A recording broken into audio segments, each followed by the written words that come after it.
नमस्कार बच्चों, स्वागत है आपका आज के लेक्चर में। आज का लेक्चर अपन ने लेक्चर नंबर 2 रखा है सामान्य कार्बनिक रसायन का जीओसी का। ठीक है, लेक्चर नंबर 1 आपको अच्छे से समझ में आ गया होगा। बहुत सिंपल सी बातें थी।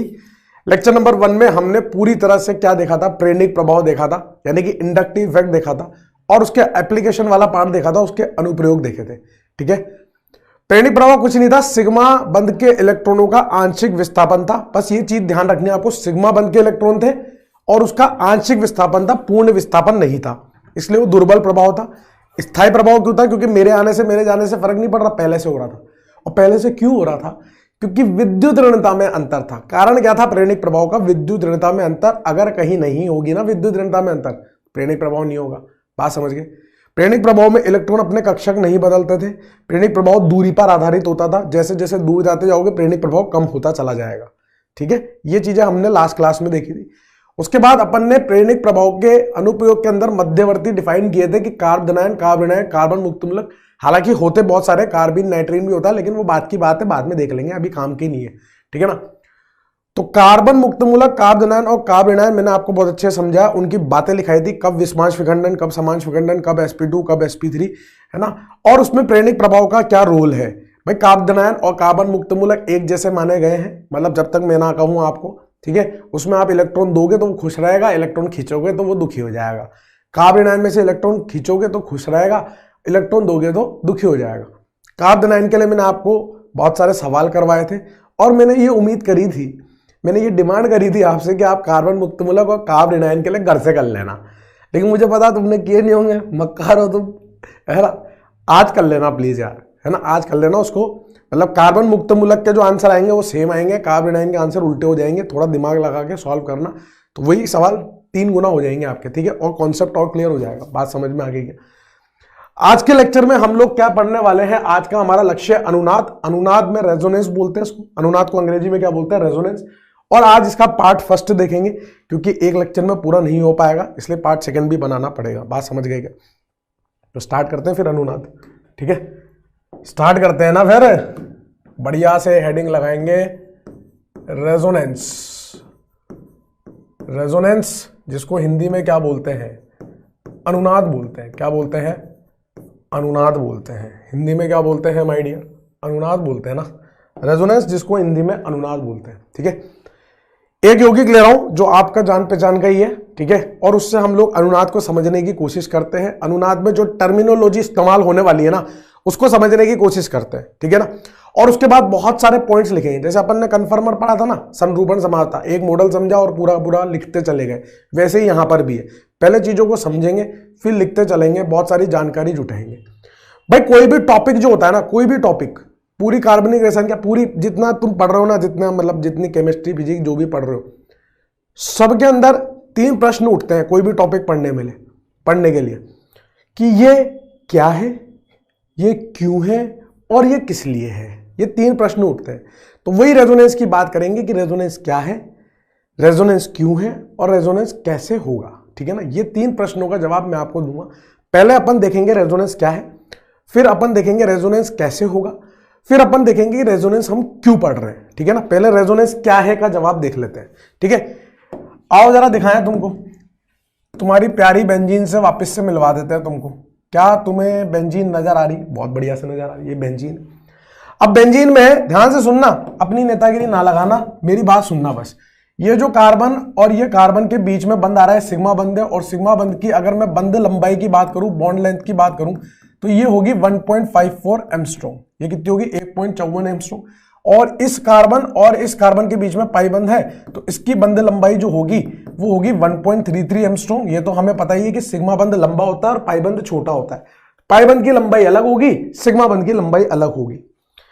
लेकिन एक्चुअल में हुआ क्या, सुनना जरा ध्यान से। भाई बेंजीन में ये वाला सिग्मा बंध और पाई बंध की बंध लंबाई अलग होनी चाहिए थी, लेकिन जब मैं इसको लैब में लेके गया, मैं इसको प्रयोगशाला में लेके गया, तो भैया कुछ और ही पिक्चर चल रही थी, कुछ और ही पिक्चर चल रही थी। और पिक्चर क्या चल रही थी वो समझो आप बात को।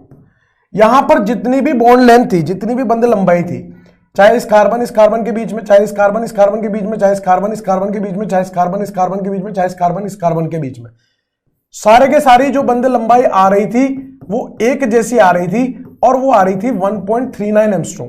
एक जैसी आ रही थी और क्या आ रही थी 1.39 एंगस्ट्रॉम आ रही थी, ना तो 1.33 आ रही ना 1.54 आ रही, ना तो मैं उसको शुद्ध रूप से सिग्मा बंद बोल पा रहा ना मैं शुद्ध रूप से पाई बंद बोल पा रहा। समझ ही नहीं आ रही पिक्चर यार, क्या चल रहा है। प्रयोगशाला में ये चीज मेरे को देखने को मिली, और जो प्रयोगशाला में होगा, जो लैब के अंदर होगा, वो सच्चाई है। अरे वही तो सच्चाई जो दिख रहा है आंखों से, जिस पे एक्सपेरिमेंट कर रहे हैं, वो एक्सपेरिमेंट में जो रिजल्ट आ रहे हैं वो सच्चाई है। ये धोखा है, ये सच्चाई है, ये धोखा है। इस सच्चाई को साबित करने के लिए, इस सच्चाई को साबित करने के लिए इस अकेली संरचना से कुछ भी नहीं होने वाला। तो मैंने क्या किया, मैंने एक जुगाड़ किया कि एक और संरचना बना के देखते हैं। भाई बेंजीन की 2 संरचना बनती है, 2 बना लेते हैं। यहां पर इस तरह से मैंने एक और संरचना बना के देख ली। समझना बात को ध्यान से, मैंने इस तरह से 2 संरचना बना ली। अब मैं क्या कर रहा हूं, मैं यहां पर इस संरचना में अंकन दे रहा हूं, इसमें भी अंकन दे रहा हूं। कोई भी अंकन दे दो, कोई फर्क नहीं पड़ता। मैं इसको फर्स्ट, इसको सेकंड, इसको थर्ड, इसको फोर्थ, इसको फिफ्थ और इसको सिक्स्थ अंकन दे रहा हूं। इसी तरह से मैं इसको फर्स्ट, इसको सेकंड, इसको थर्ड, इसको फोर्थ, इसको फिफ्थ, इसको सिक्स्थ। आईयूपीएससी के हिसाब से अंकन नहीं दिया मैंने, अपनी मर्जी से किसी भी कारण को 1 बोला फिर घुमाता चला गया 1 2 3 4 5। आईयूपीएससी नहीं चल रही, ठीक है ना। मुझे बस इतना सा बताओ, मुझे इतना सा बताओ, जो यहां फर्स्ट और सेकंड के बीच में हो रहा है, क्या वो यहां फर्स्ट और सेकंड के बीच में हो रहा है? नहीं, यहां पहले और दूसरे के बीच में पाई बंद है, यहां पहले और दूसरे के बीच में सिग्मा बंद है। अब ये अंकन वंकन करके अगर मैं इसकी फोटो खींचूं और मैं इसकी फोटो खींचूं तो दोनों फोटो अलग आएगी कि नहीं आएगी? दोनों फोटो अलग आएगी। लेकिन ये दोनों संरचना जो है, ये दोनों संरचना काल्पनिक है, इनका वास्तविकता से कोई लेना देना नहीं है, क्योंकि वास्तविक तो ये है भैया, प्रैक्टिकल तो इस पे हो रखा है। ये है असलियत, ये तो नकली आदमी है, मतलब नकली प्रोडक्ट है। असली प्रोडक्ट तो ये है, बात समझ रहे हो? इस असली संरचना को साबित करने के लिए मुझे ये 2 नकली संरचना लगेगी। इस असली संरचना को साबित करने के लिए मुझे 2 नकली संरचना लगेगी, बात समझ रहे हो? और ये जो 2 नकली संरचना किसी एक असली संरचना के गुणधर्म को साबित करने के लिए लगती है ना, उनको बोलते हैं अनुनाद संरचना, और इस कंसेप्ट को बोलते हैं अनुनाद। अभी तुम देखना, पहले दूसरे के बीच में पाई, पहले दूसरे के बीच में सिग्मा, कभी पाई कभी सिग्मा, बीच का। पहले और छठे के बीच में सिग्मा, पहले छठे के बीच में पाई, कभी सिग्मा कभी पाई, बीच का। इसी तरह से पाई सिग्मा बीच का, सिग्मा पाई बीच का, पाई सिग्मा बीच का, सिग्मा पाई बीच का। क्या इन 2 संरचना की मदद से मैं इस संरचना को साबित कर पा रहा हूं? हाँ, साबित कर पा रहा हूं कि यार कभी ऐसा फोटो कभी ऐसा फोटो, इसलिए प्रैक्टिकली ये आया। अब आपको बताऊं, ये आया इसलिए ये आई, ये आया इसलिए ये आई। बात समझना आप बात को, ठीक है। ये काल्पनिक चीजें हैं, ये हमने इस संरचना को साबित करने के लिए हमने हमारी सहूलियत के लिए बनाई, और उसको बोल दिया कि अब से हम इस तरह के कंसेप्ट को क्या बोलेंगे? अनुनाद बोलेंगे। जब किसी वास्तविक संरचना को समझाने के लिए हम हमारी मर्जी से काल्पनिक संरचनाएं बनाते हैं, तो उन काल्पनिक संरचनाओं को क्या बोलते हैं मेरे दोस्त? उनको बोलते हैं रेजोनेटिंग स्ट्रक्चर्स। क्या बोलते हैं? Resonating structures. मैं अंग्रेजी में इसलिए लिख रहा हूं क्योंकि मैं आगे चल के इसको शॉर्ट में R.S लिखूंगा। मैं हिंदी में भी लिख रहा हूं अब इसको, है ना। रेजोनेटिंग स्ट्रक्चर, जिसको हिंदी में क्या बोलेंगे मेरे दोस्त? अनुनाद संरचना। क्या बोलेंगे? अनुनाद संरचना। इसी को सुनना जरा ध्यान से, इसी को कॉन्ट्रीब्यूटिंग स्ट्रक्चर भी बोलते हैं। क्या बोलते हैं? कॉन्ट्रीब्यूटिंग स्ट्रक्चर भी बोलते हैं। नाम है, नाम बहुत सारे नाम है इनके, बहुत सारे नाम है। कॉन्ट्रीब्यूटिंग स्ट्रक्चर भी बोलते हैं, जिसको हिंदी में बोलते हैं योगदान संरचना। क्या बोलते हैं? योगदान संरचना। इन दोनों के योगदान से वास्तविक संरचना को हम साबित करेंगे, इसलिए इसको योगदान संरचना बोला। इन्हीं को ध्यान सुनना, इन्हीं को हाइपोथेटिकल स्ट्रक्चर भी बोलते हैं। हाइपोथेटिकल स्ट्रक्चर भी बोलते हैं। हाइपोथेटिकल स्ट्रक्चर को हिंदी में बोलेंगे काल्पनिक संरचना। क्या बोलेंगे? काल्पनिक संरचना। क्या बोलेंगे? काल्पनिक संरचना भी बोलते हैं इनको, ठीक है। इनको क्या बोलते हैं? काल्पनिक संरचना। इन्हीं को एक और नाम दिया गया है, इनको कैनोनिकल स्ट्रक्चर भी बोलते हैं। क्या बोलते हैं? Canonical structure. कैनोनिकल स्ट्रक्चर भी बोलते हैं। नाम है, सुनते चलो, नाम है कैनोनिकल संरचना। क्या बोलते हैं? कैनोनिकल संरचना, है ना। अब फर्जी संरचना मत बोल देना फर्जी संरचना मत बोल देना। मतलब इनको काल्पनिक संरचना बोलते हैं, इनको अनुनाद संरचना बोलते हैं, इनको योगदान संरचना बोलते हैं, इनको कैनोनिकल संरचना बोलते हैं। इनका वास्तविक में कोई लेना देना नहीं है। तो एक फोटो है जो मैंने बोर्ड पे छाप दिया, वास्तविकता में तो ये है। इस वास्तविक संरचना को साबित करने के लिए जो एक से अधिक संरचना मुझे लगी उनको अनुनाद संरचना बोलते हैं। तो सर वास्तविक संरचना को क्या बोलते हैं वो बताओ ना, वो बताओ। सही कह रहे हो तुम यार, वही बता रहा हूं। वास्तविक संरचना को बोलते हैं रेजोनेंस हाइब्रिड। क्या बोलते हैं?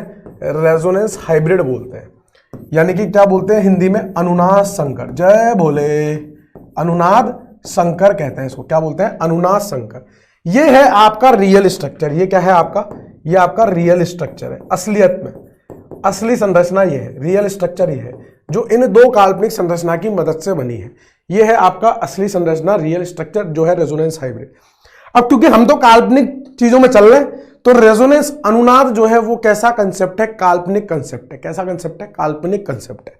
पूरा पूरा हाइपोथेटिकल है, इमेजिनरी है, काल्पनिक है। इनको इमेजिनरी स्ट्रक्चर भी बोल सकते हैं। काल्पनिक है, धोखा है, मतलब कर रहे हैं, सपनों की दुनिया में चल रहे हैं, लेकिन उससे हमारा फायदा ही हो रहा है, नुकसान नहीं हो रहा। बात समझ गए?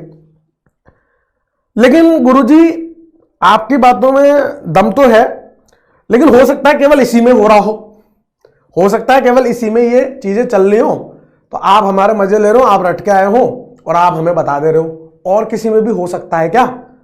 हो सकता है। लेकिन उससे पहले मैं आपको यह बताना चाह रहा हूं, सुनना जरा ध्यान से। रेजोनेंस का एक मतलब तो समझ में आ गया, किसी एक संरचना को प्रूव करने के लिए दो या दो से अधिक जो संरचना लगती है उसको अनुनाद संरचना बोलते हैं, और इस कंसेप्ट को अनुनाद बोलते हैं। काल्पनिक ये बातें समझ में आ गई। जैसे हमने प्रेरणिक प्रभाव में सिग्मा बंध के इलेक्ट्रॉनों का आंशिक विस्थापन कराया था, यहां पर क्या होता है माय डियर? यहां पर पहले ही बता देता हूं ना, मैं पहले बता दूं, यहां पर होता क्या है? पाई इलेक्ट्रॉनों का पूर्ण विस्थानीकरण होता है। क्या होता है? पूर्ण विस्थानीकरण होता है। अंग्रेजी भी बता रहा हूं मैं आपको साथ में, डीलोकलाइजेशन ऑफ पाई इलेक्ट्रॉन। क्या होता है? Delocalisation of pi electron. Delocalisation of pi electron होता है। विस्थानीकरण मतलब डीलोकलाइजेशन। कौन से इलेक्ट्रॉन? पाई बंध के इलेक्ट्रॉन होंगे और पूर्ण रूप से चलेंगे, कंप्लीट ट्रांसफर होगा, आपकी बात पूर्ण स्थानांतरण होगा। सिग्मा बंध की नहीं है, आंशिक वांशिक नहीं है, पूर्ण विस्थानीकरण होगा। यानी कि इसका मतलब ये कैसा है? प्रबल प्रभाव है। वो तो कैसा था? दुर्बल था ना, ये प्रबल प्रभाव है। खैर हम वापस हमारी उसी बात पे लौट के आते हैं कि गुरुजी तुम धोखा दे रहे हो, तुमने ये रट रखा होगा, साबित करके बताओ। और किसी संरचना में हो रहा हो तो माने तुम्हारी बात में कितना दम है। तो आप इसको छाप लो, फिर मैं बताता हूं। पोज करके छापना है तुमको, पोज करके छापना है ना। और छाप लिया तुमने? छाप लिया ना? आओ जरा गुरुजी की बातों में कितनी सच्चाई है वो देखो तुम। गुरुजी की बातों में कितनी सच्चाई है वो देखो। यह है ओजोन की संरचना। किसकी संरचना है? ओजोन की संरचना है। यहां प्लस लिख रहा हूं, यहां माइनस लिख रहा हूं। O3 होता है ओजोन, O3 होता है। ये रहा ओजोन। अब ओजोन में इन दो ऑक्सीजन के बीच में पाई बंध है और दो ऑक्सीजन के बीच में सिग्मा बंध है। मतलब ये बंध अलग होना चाहिए और ये बंध अलग होना चाहिए, बंध लंबाई में। यहां ऋणात्मक आवेश है, यहां धनात्मक आवेश है, इस पर कोई आवेश नहीं। समझ में आ गई? लेकिन जब मैं इसको लैब में लेके गया, जब मैं इसको प्रयोगशाला में लेके गया, तो मैंने क्या देखा माय डियर? मैंने क्या देखा? देखना जरा। मैंने क्या देखा? मैंने देखा कि यहां पर भी आंशिक पाई बंध थे और यहां पर भी इस तरह से आंशिक बंध आ रहा था। आंशिक बंध आ रहा, दोनों तरफ आंशिक बंध आ रहे थे। और उसके अलावा यहां पर आंशिक ऋणायन आ रहा था, यहां पर आंशिक ऋणायन आ रहा था, और यहां तो धनायन था ही सही। अब सुनना मेरी बात को, इस धनायन को मैं साबित कर दूंगा, 3 ऑक्सीजन को मैं साबित कर दूंगा। ठीक है, चलो यहां पाईबंद आ रहा है तो मैं इसके पाईबंद को भी साबित कर ही दूंगा। लेकिन यहां तो शुद्ध रूप से सिग्मा बंद आ रहा है, तो यहां तो ये बीच का आ गया मामला। यहां तो ये बीच का मामला आ गया। क्या मैं इस अकेली संरचना से इस संरचना को साबित कर सकता हूं? नहीं कर सकता। और ये संरचना ओरिजिनल है, क्योंकि लैब में जाके मैंने देखी ना। लैब में जाके मैंने देखा यार, दोनों की बंध लंबाई बराबर आ रही थी यार। इन दोनों ऑक्सीजन के बीच के बंध की भी, इन दोनों ऑक्सीजन के बीच के बंध की भी बराबर आ रही थी। लेकिन मैं जब कॉपी पे बना के देख रहा हूं तो अलग अलग आ रही है यार। यहां ऋणात्मक आवेश है, यहां है ही नहीं, और दोनों जगह पे ऋणात्मक आवेश आ रहा है यार। दिमाग खराब हो गया मेरा। तो ऐसे केस में मैंने एक जुगाड़ लगाया। मैंने कहा यार एक और संरचना बना के देख लेते हैं, क्या ही फर्क पड़ रहा है। एक और संरचना बना के देख लेते हैं। मैंने यहां पाईबंद खेद दिया, यहां ऋणात्मक आवेश और यहां धनात्मक आवेश बना दिया। फिर मैंने देखा यार कि यहां पाई, यहां सिग्मा, यहां बीच का, यहां सिग्मा, यहां पाई, यहां बीच का। इन दो संरचना से यार ये बीच वाली बात साबित हो गई, बीच के बंद साबित हो गए, आंशिक जो ये बंद आ रहे हैं ना ये साबित हो गए। फिर मैंने देखा यार कभी तो ऋणायन यहां पर है, कभी ऋणायन यहां पर है। अगर मैं इसको ऐसे अंकन कर दूं कि भैया ये वाला ऑक्सीजन पहले नंबर का है, ये दूसरे नंबर का है, ये तीसरे नंबर का है, ये पहले नंबर का है, दूसरे नंबर का है, तीसरे नंबर का है, तो कभी तो पहले पे कुछ ना है, कभी पहले पे ऋणात्मक है, कभी तीसरे पे ऋणात्मक है, तीसरे पे कुछ ना है, कुछ नहीं कुछ है तो बीच का, कुछ नहीं कुछ है तो बीच का, और ऑक्सीजन का धनायन पे तो कोई फर्क ही नहीं पड़ा तो पूरा पूरा है। यानी कि ये दोनों संरचना कैसी है, ये दोनों संरचना तो आपकी रेजोनेटिंग स्ट्रक्चर है, अनुनाद संरचना है, और ये है आपका रियल स्ट्रक्चर जिसको रेजोनेंस हाइब्रिड कहते हैं, जिसको मैं हिंदी में बोलता हूं अनुनाद संकर। जय भोले।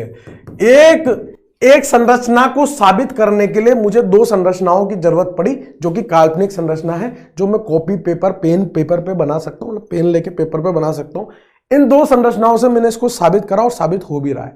तो ये दो संरचना काल्पनिक संरचना, इनको अनुनाद संरचना बोलेंगे। दूसरा एग्जाम्पल, अभी भी गुरुजी पूरी तरह से दम ना लग रहा, लो आ जाओ एक और एग्जांपल देख लो। अरे तुम्हारी मर्जी पड़े ना तो मैं दिन भर यहां पे एग्जांपल लिखता रहूंगा अनुनाद संरचना के, इतने एग्जांपल है, दिन भर लिखता रहूंगा मैं यहाँ पे, दिन भर लिख सकता हूँ, पूरी रात भर बैठ के लिख सकता हूं मैं यहाँ पे, लेकिन इतना समय ना है मेरे पास, ठीक है ना। अब यहां पर देखो ये संरचना लिखी हुई है, इस ऑक्सीजन पे ऋणायन, इस ऑक्सीजन पे ऋणायन, यहाँ द्विबंध, यहाँ सिग्मा बंध, यहाँ सिग्मा बंध। लेकिन जब मैं इस आइटम को मैं प्रयोगशाला में लैब में लेके गया तो मैंने देखा है यार भाई हो क्या रहा था कि यहाँ ऑक्सीजन, यहाँ ऑक्सीजन, यहाँ ऑक्सीजन, और क्या हो रहा था कि यहां पर भी इस तरह से आंशिक वाला बंद आ रहा था, यहां पर भी इस तरह से आंशिक वाला बंद आ रहा था, किस तरह से, इस तरह से आंशिक वाला बंद आ रहा था, और यहां पर भी इस तरह से आंशिक वाला बंद आ रहा था, है ना, यहां पर भी इस तरह से आंशिक वाला बंद आ रहा था, तीनों जगह पे आंशिक वाले बंद आ रहे। और उसके अलावा जो ऋणात्मक आवेश था यहां पर भी आ रहा था, यहां पर भी आ रहा था, और यहां पर भी आ रहा था। चलो मैं इस पाइबंद को तो साबित कर देता, इन दो ऋणायन को भी साबित कर देता, लेकिन ऊपर वाला ऑक्सीजन का ऋणायन और नीचे वाले ये जो आंशिक बंद दिख रहे हैं उसको कैसे साबित करता। तो मैंने एक जुगाड़ लगाया, मैंने कहा एक संरचना और बना लेते हैं, देखे साबित हो रही है क्या, एक संरचना और बना लेते हैं, देखे साबित हो रही है क्या। अब ऋणात्मक यहां आ गया, ऋणात्मक आवेश यहां आ गया, ऋणात्मक यहां आ गया, ऋणात्मक यहां आ गया, यानी कि मैं सारे ऑक्सीजन के ऋणात्मक आवेश को तो साबित कर सकता हूं, उसमें कोई दिक्कत परेशानी चिड़चिड़ापन नहीं होगा। लेकिन मैं इस कार्बन ऑक्सीजन का पाइबंद और इस कार्बन ऑक्सीजन के पाइबंद को तो साबित कर दूंगा, लेकिन यहां भी सिग्मा है, यहां भी सिग्मा है। फंस गए गुरुजी तुम, हम तो कह ही रहे थे तुम हमको बेवकूफ बना रहे हो, हम तो कह ही रहे थे बेवकूफ बना रहे हो, इतनी देर से दो दो संरचना बना के बेवकूफ बना रहे हो। अरे नहीं बना रहा बेवकूफ मैं तुमको बेवकूफ ना बना रहा। इन दो संरचना की मदद से अभी भी मैं इसको साबित नहीं कर पा रहा, तो मैं एक और बना लूंगा।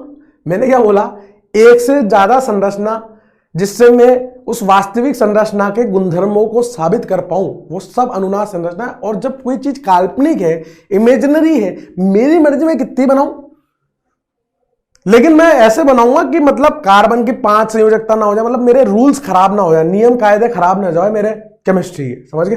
तो मैंने क्या करा, मैंने एक और संरचना बना ली, मेरे हाथ में था यार, मैंने बना ली, ये लो यहां पर मैंने एक और संरचना बना ली। कुछ भी नहीं है, ऋणात्मक ऋणात्मक साबित हो गया, ऋणात्मक ऋणात्मक कुछ नहीं है साबित हो गया, ऋणात्मक कुछ नहीं है ऋणात्मक साबित हो गया। कभी पाई कभी सिग्मा बीच का, कभी सिग्मा कभी पाई बीच का, कभी सिग्मा कभी पाई कभी सिग्मा बीच का। मतलब इस संरचना को, इस वास्तविक संरचना को साबित करने के लिए अब की बार 3 संरचना लगी। 3 भी लग सकती है, अरे 5 भी लग सकती है, 15 भी लग सकती है, 25 भी लग सकती है, 1 लाख भी लग सकती है, समझ रहे हो। कितनी भी संरचना लग सकती है किसी एक यौगिक को साबित करने के लिए। ये सारी की सारी क्या है, काल्पनिक है, फर्जीवाड़ा है, ये अनुनाद संरचना है। और ये तुम्हारा क्या है, रेजोनेंस हाइब्रिड है, अनुनाद संकर है। जय भोले, समझ गए। ये क्या है तुम्हारा अनुनाद संकर। तो यहां से बात क्या निकल के आई, परिभाषा क्या निकल के आई, ध्यान से समझो ना आप। परिभाषा अपने आप परिभाषा बन गई। किसी वास्तविक संरचना को साबित करने के लिए, उसके गुणधर्मों को साबित करने के लिए एक या एक से ज्यादा नहीं, सॉरी 2 या 2 से ज्यादा, एक से तो काम नहीं है, 2 या 2 से ज्यादा, मिनिमम 2 तो बनानी पड़ेगी, 2 या 2 से अधिक काल्पनिक संरचनाओं की आवश्यकता पड़े तो उन संरचनाओं को तो हम बोल देंगे अनुनाद संरचना। और इस कंसेप्ट को क्या बोल देंगे, इस फिनोमिना को क्या बोल देंगे, अनुनाद बोल देंगे। बात समझ गए, बात समझे। और क्या क्या हो सकता है? ये सब संरचना मैंने बनाया है, मैंने बनाई है बोर्ड पे अपने पेन से, ऐसी एग्जिस्ट नहीं करती। ये संरचना अस्तित्व में नहीं है, वो है अस्तित्व में। यानी कि काल्पनिक संरचना है, इनका वास्तविकता से कोई लेना देना नहीं है। केवल पेन, आप पेपर पे पेन से बना सकते हो, मैं बोर्ड पे पेन से बना सकता हूं, दैट्स इट। अगर ये काल्पनिक संरचनाएं हैं तो इस पे चलो मैं आगे की बातें बाद में करूंगा, है ना। पहले अभी से ही फिर क्या है, तुम्हारा दिमाग चौक हो जाएगा। पहले लिखना चालू करते हैं। क्या आप लोगों ने ये लिख लिया? क्या एक एक करके बहुत सारे पॉइंट्स लिखेंगे, पूरे अच्छे से थ्योरी लिखाऊंगा, टेंशन लेने की बात नहीं है, ताकि आप अच्छे से रिवीजन वगैरह भी कर सको, है ना। कभी मान लो पुराने पाप धोने का मन किया तो पढ़ने का मन भी तो करे, ठीक है ना। लिख लिया होगा आप लोगों ने। बस आप है ना समय मत देखा करो यार माय डियर, है ना। आप मेहनत देखो ना बंदे की, आप मेहनत देखो। अगला आदमी पूरा हाथ से लिख के पढ़ा रहा आपको, समझ रहे हो। चाहूं तो मैं भी अब जो मैं लिखने जा रहा हूं वो मैं पूरा छाप के ले आता, आपको एजीटी स्लाइड तो मिल जाती, लेकिन नहीं, अपन हाथ से लिखते हैं तो उसका मजा अलग रहता है, वो दिमाग में जाता है, वो मतलब पीछे की बुद्धि में चला जाता है तुरंत, ठीक है ना। सबसे पहली बात तो डेफिनेशन की बात कर लेते हैं। दो या दो से अधिक संरचना जो किसी वास्तविक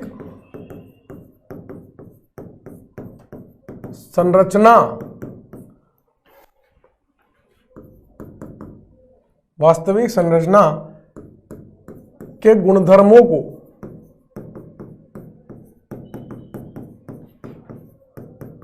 साबित करने में उपयोग हो,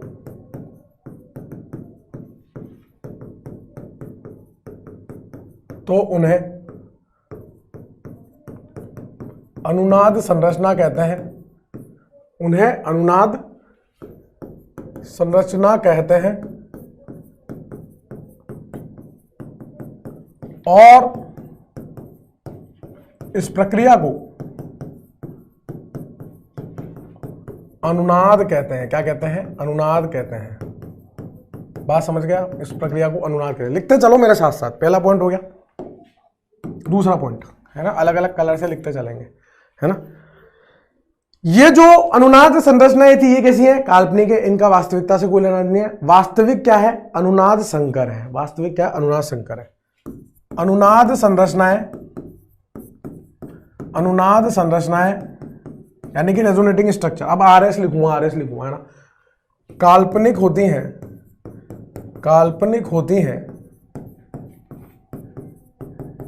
जबकि अनुनाद संकर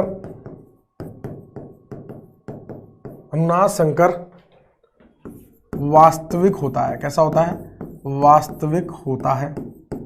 अनुनाद संकर होता है आपका वास्तविक, संरचना तो काल्पनिक होती है। तीसरी इंपॉर्टेंट बात क्या है? तीसरी बात क्या है?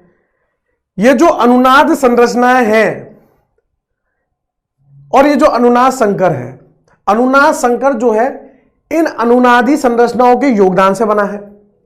ये जो अनुनाद संकर है ये अनुनादी संरचनाओं के योगदान से बना है। और योगदान किस प्रकार से होगा? जो जितनी ज्यादा स्थायी अनुनाद संरचना होगी वो उतना ज्यादा योगदान करेगी उस अनुनाद संकर में। यार मान लो, मेरी बात सुनो, 4 आदमी बैठे हैं और कोई एक आदमी उनसे पैसे मांगने आया, ठीक है। 4 आदमी बैठे हैं, एक आदमी उनसे पैसे मांगने आया, उसने बोला कि भैया मुझे 1 लाख रुपए दे दो। तो भाई मोटी रकम तो वही दे पाएगा जिसके पास सबसे ज्यादा होंगे, जिसको फर्क ना पड़ता होगा। 4 आदमी में से भैया एक ने बोला चल मैं 50,000 देता हूं, बाकी के तुम बांट लो। तो जो सबसे ज्यादा स्थायी होगा ना वो उतना ही ज्यादा योगदान करेगा। अनुनाद संकर अनुनादी संरचनाओं के योगदान से बनता है।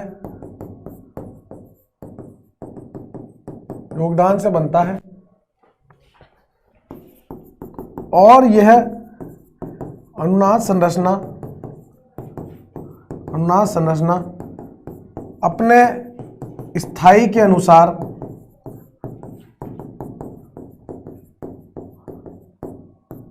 अनुनाद संकर में योगदान करती है। अनुनाद संकर में योगदान करती है। समझ गए तुम? ठीक है।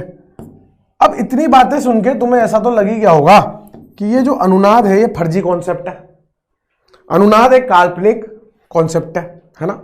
जब यह काल्पनिक संरचना बना रहे हो किसी को साबित करने के लिए तो काल्पनिक प्रोसेस है ना। अनुनाद जो है, अनुनाद एक काल्पनिक सिद्धांत है। अनुनाद एक काल्पनिक सिद्धांत है, लेकिन उसकी मदद से हम बहुत कुछ कर पा रहे हैं, इसलिए हम उस सिद्धांत को पढ़ भी रहे हैं। अनुनाद एक क्या है? काल्पनिक सिद्धांत है, हाइपोथेटिकल चीज है, इमेजिनरी चीज है, एक इमेजिनरी प्रोसेस है अनुनाद। अनुनाद मतलब रेजोनेंस एक काल्पनिक सिद्धांत है। और ये जो अनुनाद संरचना है जो काल्पनिक होती है, इनको हम सिर्फ पेपर पेन पे बना सकते हैं, वो लिखाने की जरूरत तो ना है। वो भी लिखूंगा, हम सिर्फ इसे पेपर पे पेन से बना सकते हैं। बेवकूफ थोड़ा होता है, सब क्या लिखेंगे। ठीक है, तो अनुनाद एक काल्पनिक सिद्धांत है। बात समझ गए? एक्चुअल में जो अनुनाद की परिभाषा है ना, एक्चुअल में जो अनुनाद की परिभाषा है, एक परिभाषा तो ये हो ही गई समझने के लिए। होता क्या है, होता क्या है माय डियर, ध्यान से समझना। ऐसा क्यों हो रहा है कि ये वास्तविक संरचना है, ये जो पाई बंद के इलेक्ट्रॉन है ना, ये अंदर ही अंदर घूम रहे हैं। ये देखो, ये पाई यहां चला गया, ये पाई यहां चला गया, ये पाई यहां चला गया, इस तरह से ये अंदर ही अंदर घूम रहे हैं। और मैं यही तो कह रहा था कि पाई इलेक्ट्रॉनों का पूर्ण कैसे घूम रहे हैं। मैंने क्या बोला? क्या, कैसे, क्यों। अभी क्या की बात चल रही है, कैसे बताऊंगा, और क्यों पढ़ रहे हैं वो भी बताऊंगा। बात समझ रहे हो? अभी क्या की बात चल रही है, घूमते हैं। ये पाई इलेक्ट्रॉनों का पूर्ण विस्थानीकरण हो रहा है। यहां से उठ के पूरा का पूरा यहां चला गया, यहां से उठ के पूरा पूरा यहां चल गया। सिग्मा बंद के आंशिक वाला कंसेप्ट नहीं है, ये जोरदार वाला कंसेप्ट है, प्रबल वाला है। बात समझ गया? और अपने आप घूम रहे, मेरे आने से नहीं घूम रहे, मैंने उसकी चाटा की नहीं थी, घूम रहे। मैंने उसकी ऐसे नहीं कहा, मैं चाटा की देके नहीं घूमा उसको, अपने आप घूम रहे हो। उसकी कुछ कंडीशन है, उस कंडीशन की वजह से वो घूम रहे। समझ गए बात को? तो अनुनाद क्या है? पाई इलेक्ट्रॉन का पूर्ण विस्थानीकरण, पाई इलेक्ट्रॉन का पूर्ण विस्थानीकरण, डीलोकलाइजेशन ऑफ पाई इलेक्ट्रॉन अनुनाद कहलाता है। क्या कहलाता है? अनुनाद कहलाता है। अनुनाद कहलाता है। पाई इलेक्ट्रॉनों का पूर्ण विस्थानीकरण अनुनाद कहलाता है। छाप ही लिया होगा, बस साथ साथ ही तो लिख रहे होंगे। पोज करके मैं थोड़ा बोल रहा हूं, पोज करके लिख लो। अगला पॉइंट लिखेंगे, फिर बहुत सारा लिखना है आज, लेकिन हर एक चीज में समझते चलेंगे ना साथ के साथ। अगला पॉइंट देखो, अगला पॉइंट देखो ना। अच्छा, अब बात को सुनना। अब काम काम की बातें हैं। हमने ये देख लिया अनुनाद क्या होता है, मतलब अभी देखा ना वास्तविक संरचना को साबित करने के लिए जो। अब जब आप अनुनाद संरचना बनाओगे तो उसमें केवल पाई इलेक्ट्रॉनों का विस्थानीकरण होगा, परमाणुओं का स्थानांतरण, परमाणुओं का विस्थानीकरण नहीं होगा। परमाणु इधर से उधर भटकेंगे नहीं, परमाणु वैसे के वैसे जहां लगे हैं वहीं लगे रहेंगे। केवल कौन भटकेंगे? Pi electron. सिग्मा भी नहीं भटकेंगे, केवल पाई बंद के इलेक्ट्रॉन भटकेंगे। बात समझ गए क्या? केवल पाई बंद के इलेक्ट्रॉन भटकेंगे। ठीक है ना? तो यहां पे लिख लो ना इस बात को। अनुनाद में केवल पाई इलेक्ट्रॉन का विस्थानीकरण होता है, विस्थानीकरण होता है। परमाणुओं का स्थानांतरण नहीं होता है। मतलब परमाणु इधर उधर नहीं खिसकेंगे भाई, केवल कौन खिसकेगा? Pi electron खिसकेगा। एग्जाम्पल से समझते हैं, सारा खेल तो उदाहरण का होता है। ठीक है ना? देखना जरा, CH3CO CH3, मैंने इसकी एक अनुनाद संरचना बनाई। ठीक है ना? मैंने क्या बनाई? CH3COH द्विबंध और यहां CH2। आप मुझे देख के बताओ क्या यहां से पाई बंद उठ के यहां आ गया क्या? देखो जरा, पाई बंद उठ के यहां आ गया, तो ये दोनों एक दूसरे की अनुनाद संरचना नहीं। ये दोनों एक दूसरे की अनुनाद संरचना नहीं है। ये दोनों एक दूसरे की अनुनाद संरचना नहीं है। क्यों? क्योंकि यहां से हाइड्रोजन उठ के यहां चल गया, पहले ऑक्सीजन के पास थोड़ा हाइड्रोजन था। मैंने क्या बोला?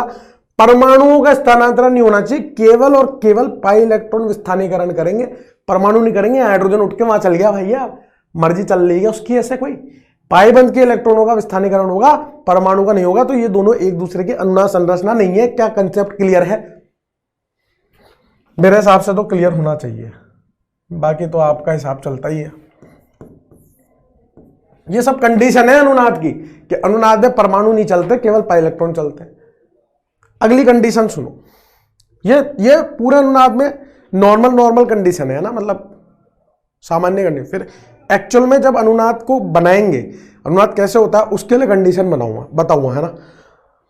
अगली कंडीशन क्या है कि अनुनाद में हर एक अनुनादी संरचना में, अनुनाद के अंदर वो अनुनाद संरचना बनाई थी ना जितने भी, अनुनाद में हर एक अनुनाद संरचना में युग्मित और अयुग्मित इलेक्ट्रॉन यानी कि पेयर्ड इलेक्ट्रॉन और अनपेयर्ड इलेक्ट्रॉन की संख्या बराबर होनी चाहिए। अनुनाद में हर एक की जगह प्रत्येक लिख देता हूं ताकि अच्छा लगेगा थोड़ा। प्रत्येक अनुनाद संरचना में युग्मित एवं अयुग्मित इलेक्ट्रॉन की संख्या समान होनी चाहिए, तब तो हम उनको अनुनाद संरचना बोलेंगे वरना नहीं बोलेंगे। अनुनाद संरचना बोलेंगे वरना नहीं बोलेंगे। बात समझ गया?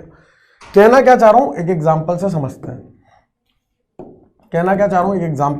ना, जैसे मान लो मैंने लिखा CH2 द्विबंध CH CH2 और यहां पर मैंने लिखा मुक्त मूलक इस तरह से, और मैंने इसकी दूसरी अनुनाद संरचना बनाने की कोशिश करी। कैसे बनी कैसे नहीं बनी वो आपको लेना देना नहीं है, आप तो ये बताना है कि क्या ये दोनों एक दूसरे की अनुनाद संरचना है या नहीं है।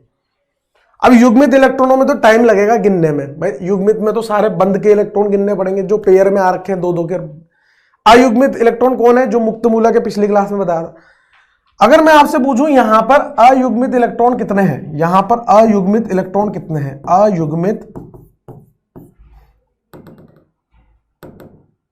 अयुग्मित इलेक्ट्रॉन की संख्या यहां कितनी है? एक आ रही है। जबकि यहां पर अयुग्मित इलेक्ट्रॉन की संख्या कितनी है मेरे दोस्त? यहां पर अयुग्मित इलेक्ट्रॉन 1 2 3। क्या ये दोनों कभी एक दूसरे की अनुनाद संरचना हो सकती? नहीं, क्योंकि ऊपर लिखा है यार युग्मित और अयुग्मित की संख्या बराबर होनी चाहिए, फिर यहां पे गड़बड़ कर दी। बात समझ गए ना? ये है अगली कंडीशन। अगर बराबर होती तो फिर बोलते हाँ है, अभी तो ना है। अगली कंडीशन क्या है? अनुनाद एक अंतर आणविक प्रतिक्रिया है। अंतर आणविक है मतलब इंट्रामोलिकुलर। अब अंतर और अंता में बहुत लफड़ा होता है ना, दिक्कत आती है तो अपन इंग्लिश में भी साथ में लिख लेंगे ना, कोई दिक्कत नहीं है, ठीक है ना, इंग्लिश में भी लिख लेंगे। अंतर आणविक प्रक्रिया है यानी कि इंट्रामोलिकुलर। इंट्रामोलिकुलर मतलब अंदरूनी रूप से, अंदरूनी चल रहा है जो मामला चल रहा है। क्या चल रहा है? अंदरूनी मामला चल रहा है। अनुनाद एक अंतर आणविक प्रक्रिया है, इसमें कुल इलेक्ट्रॉन एवं आवेश प्रत्येक आरएस में, आरएस समझ गए ना, अनुनाद संरचना में संरक्षित होंगे, कंजर्व होंगे, संरक्षित होंगे यानी कि कंजर्व रहेंगे। यार एक बार बताओ, कोई चीज अंदरूनी रूप से चल रही है तो उसमें अंदर ही अंदर इलेक्ट्रॉन चल रहे होंगे ना, बाहर से कोई इलेक्ट्रॉन तो आ नहीं रहा, अंदर से कोई बाहर जा नहीं रहा। ये है अंदरूनी मतलब, ये है इंट्रामोलिकुलर का मतलब। ना अंदर से कोई बाहर जाएगा ना बाहर से अंदर कोई आएगा। मान लो इस कमरे में 10-15 आदमी छोड़ दिए मैंने और मैंने कुंडे लगा दी बाहर से और मैंने बोला लड़ो, तो 10-15 लड़ेंगे। ऐसा नहीं कि उनकी मदद करने के लिए कोई बाहर से 16वां आदमी आ जाएगा, कोई नहीं आएगा, वही लड़ेंगे आपस में। जो चल रहा है अंदरूनी लोगों के बीच में चल रहा है, लड़ाई वड़ाई जो भी डिशुम बिशुम जो भी चल रहा है वो 10-15 लोगों में चल रहा है। ये होता है इंट्रामोलिकुलर। अगर कोई बाहर का आदमी आके घुस गया तो फिर वो इंटरमोलिकुलर हो जाएगा, दूसरे ने दखल अंदाजी कर दी, ठीक है ना, तो फिर लड़ाई फिर अलग ही गेम चल गया वो, समझ रहे हो। ऐसे तो आती जाएगी पब्लिक, हिंदुस्तान में बहुत पहले लोग हैं। अनुनाद एक अंतरान्विक प्रक्रिया है जिसमें कुल इलेक्ट्रॉन एवं आवेश प्रत्येक अनुनाद संरचना में समान होने चाहिए, मतलब आवेश भी समान होने चाहिए और इलेक्ट्रॉन भी समान होने चाहिए। मैं एक एग्जांपल लिख रहा हूं, आपको उसमें क्या करना है मेरे दोस्त, आपको उसमें क्या करना है, कुल इलेक्ट्रॉन गिनने हैं।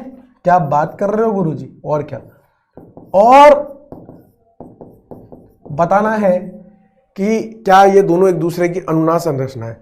इसमें कुल इलेक्ट्रॉन की संख्या कितनी आ रही है और इसमें कुल इलेक्ट्रॉन की संख्या कितनी आ रही है आपको बताना है।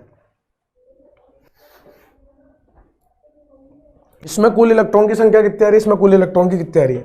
इलेक्ट्रॉन कितने तो आते हैं ना, प्रत्येक बंध में 2 इलेक्ट्रॉन होते हैं, जैसे कार्बन हाइड्रोजन, अगर मैं इसको ऐसे लिखूं हाइड्रोजन हाइड्रोजन है ना, फिर द्वि बंध, ऐसे चौड़ में लिख के सॉल्व करा करो भाई।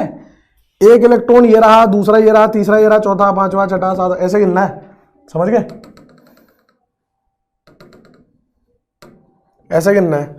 कितने आ रहा है इसमें भाई, कार्बन हाइड्रोजन में 2 4 5 6 7 8 9 10 11 12 13 14 15 16 17 18, इसमें कुल इलेक्ट्रॉन आ रहे हैं मेरे दोस्त 18 और आपके 17 आ रहे होंगे, क्योंकि आपने ऋणायन को एक इलेक्ट्रॉन गिना है।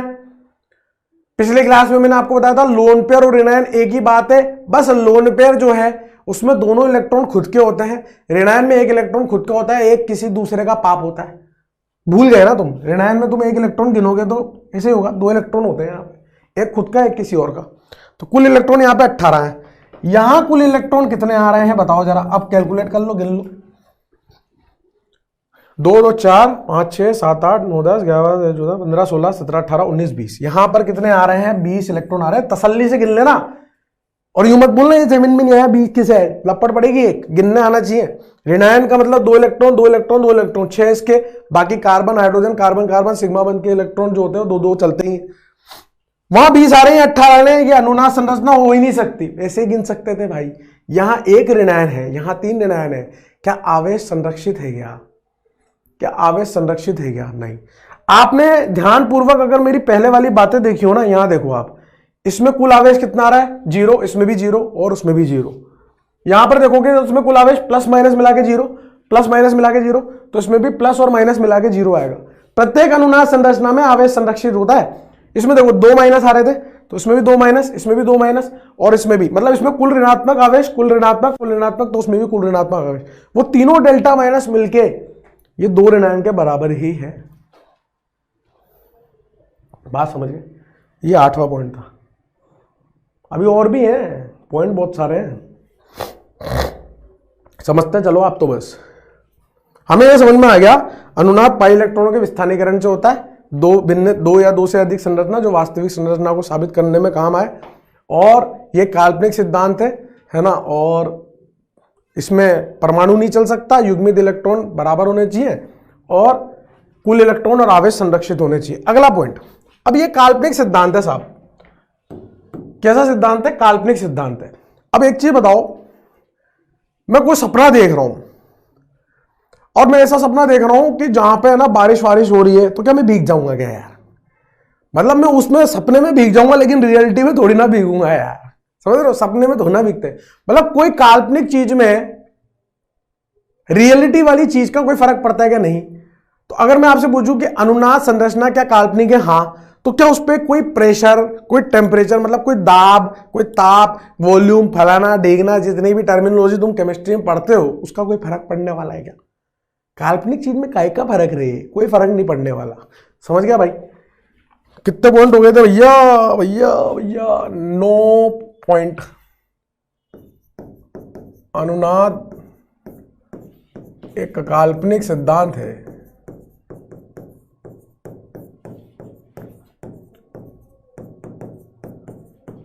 इसलिए अनुनाद संरचनाओं पर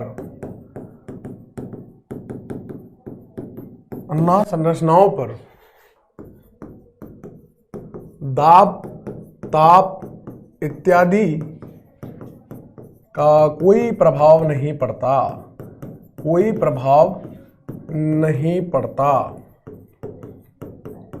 आज समझिए आप। एक चीज ध्यान रखना, अनुनाद में पाई इलेक्ट्रॉनों का विस्थानीकरण होता है। इलेक्ट्रॉन चलाने हैं, अपने को रोकवाने नहीं है। इलेक्ट्रॉन चलाने और सामने वाला इलेक्ट्रॉन चलाने लायक होना भी चाहिए, ठीक है ना, सामने वाला इलेक्ट्रॉन चलाने लायक होना भी चाहिए, ये बात ध्यान रखना, मैं आगे इस्तेमाल करूंगा। अब जैसे बहुत सारे बच्चों को ये भी समस्या आती है कि सर यार ये लोकलाइज्ड और डी लोकलाइज्ड क्या है, मतलब विस्थानीकरण और स्थानीय क्या है। तो मैं बताता हूं आपको एक एग्जांपल से, है ना, हालांकि इतना बेहतरीन कुछ पल्ले नहीं पड़ेगा, लेकिन ठीक है, सुनने में अच्छा लगेगा, सुनने में अच्छा लगे वही बेहतरीन है। मैं कह रहा हूं कि यहां पर ये जो ऋणायन है ना, ये ऋणायन यहां पर यहां से यहां आ सकता है, मतलब ये इलेक्ट्रॉन चल के यहां जाएगा, ये इलेक्ट्रॉन चल के यहां जाएगा, लेकिन ये इलेक्ट्रॉन यहीं पड़ा रहेगा। तो ये जो ऋणायन के आवेश है या पाई इलेक्ट्रॉन जो है, इनके जो इलेक्ट्रॉन है ना, ये कैसे हैं, विस्थानीकरण कर रहे हैं, यानी कि डीलोकलाइज्ड है। ये कैसे हैं, विस्थानीकरण यानी कि डीलोकलाइज्ड है। कैसे हैं, डीलोकलाइज्ड। और ये जो ऋणायन है ये कैसा है, लोकलाइज्ड है। कैसा है, लोकलाइज्ड यानी कि कैसा है, स्थानीय। अब देखो देसी भाषा में समझो, वैसे समझ में आया। जैसे मैं कोटा में पैदा हुआ, मैं कोटा में बड़ा हुआ, मैं कोटा में ही पढ़ लिया, मेरी पूरी पढ़ाई कोटा में हो गई, मतलब अभी और आगे के प्रोसेस अभी नहीं हुआ, हो सकता है वो कोटा में हो जाए, शादी वादी भी यहीं हो जाए, बच्चे भी यहीं हो जाए, और मैं कोटा में ही मेरी मृत्यु हो जाए, मैं यहीं से निकल लूँ। यानी कि मैंने कभी कोटा नहीं छोड़ा, यूँ मान लो। हालांकि मैंने छोड़ा है, बीच में मैं जयपुर चला गया था, लेकिन मान लो मैं आपको एक कंसेप्ट बता रहा हूँ। तो मैं क्या हूँ, स्थानीय हूँ। कैसा हूँ मैं, स्थानीय। सब कुछ मेरा यही हो गया तो मैं स्थानीय हूँ। मान लो कोई आदमी है, पैदा कोटा में हुआ, पढ़ने चला गया जयपुर, फिर उसके बाद पढ़ने चला गया दिल्ली, फिर भैया उसके बाद है ना वो चला गया मान लो और पढ़ने चला गया बाहर विदेश, फिर विदेश से लौट के वापस आ गया अपने राजस्थान में, और मतलब विदेश से लौट के वापस हिंदुस्तान में आ गया। हिंदुस्तान में आने के बाद फिर क्या है कि भैया शादी कर रहा है, डेस्टिनेशन वेडिंग है ना, और फिर डेस्टिनेशन वेडिंग के बाद पता चला बच्चे कहीं और फिर उसके बाद पता चला कि है ना मृत्यु कहीं और हो रही। वो क्या है, विस्थानीकरण। मतलब वो घूम रहा है, भ्रमण कर रहा है, उसको बोलते हैं विस्थानीकरण। जो एक जगह टिका नहीं है उसका मतलब डीलोकलाइज, जो टिका हुआ है वो है लोकलाइज्ड। वो लोकलाइज्ड है, वो कहीं नहीं जा रहा, ये डीलोकलाइज है, घूम रहे हैं। समझ में आ गया होगा, मेरे हिसाब से आ ही गया होगा। अब जो मैं आपसे बोल रहा था कि अनुनाद के लिए परिस्थितियां, ये तो हो गई अनुनाद की मोटी मोटी बातें।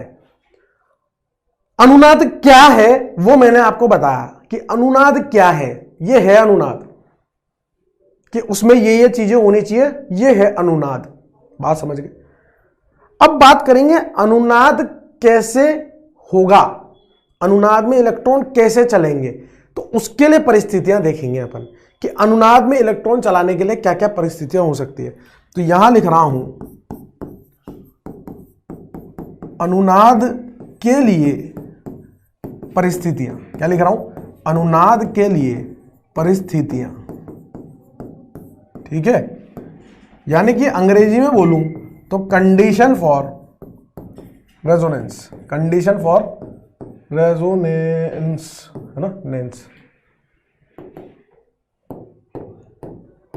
अनुनाद के लिए परिस्थितियां, कंडीशन फॉर रेजोनेंस।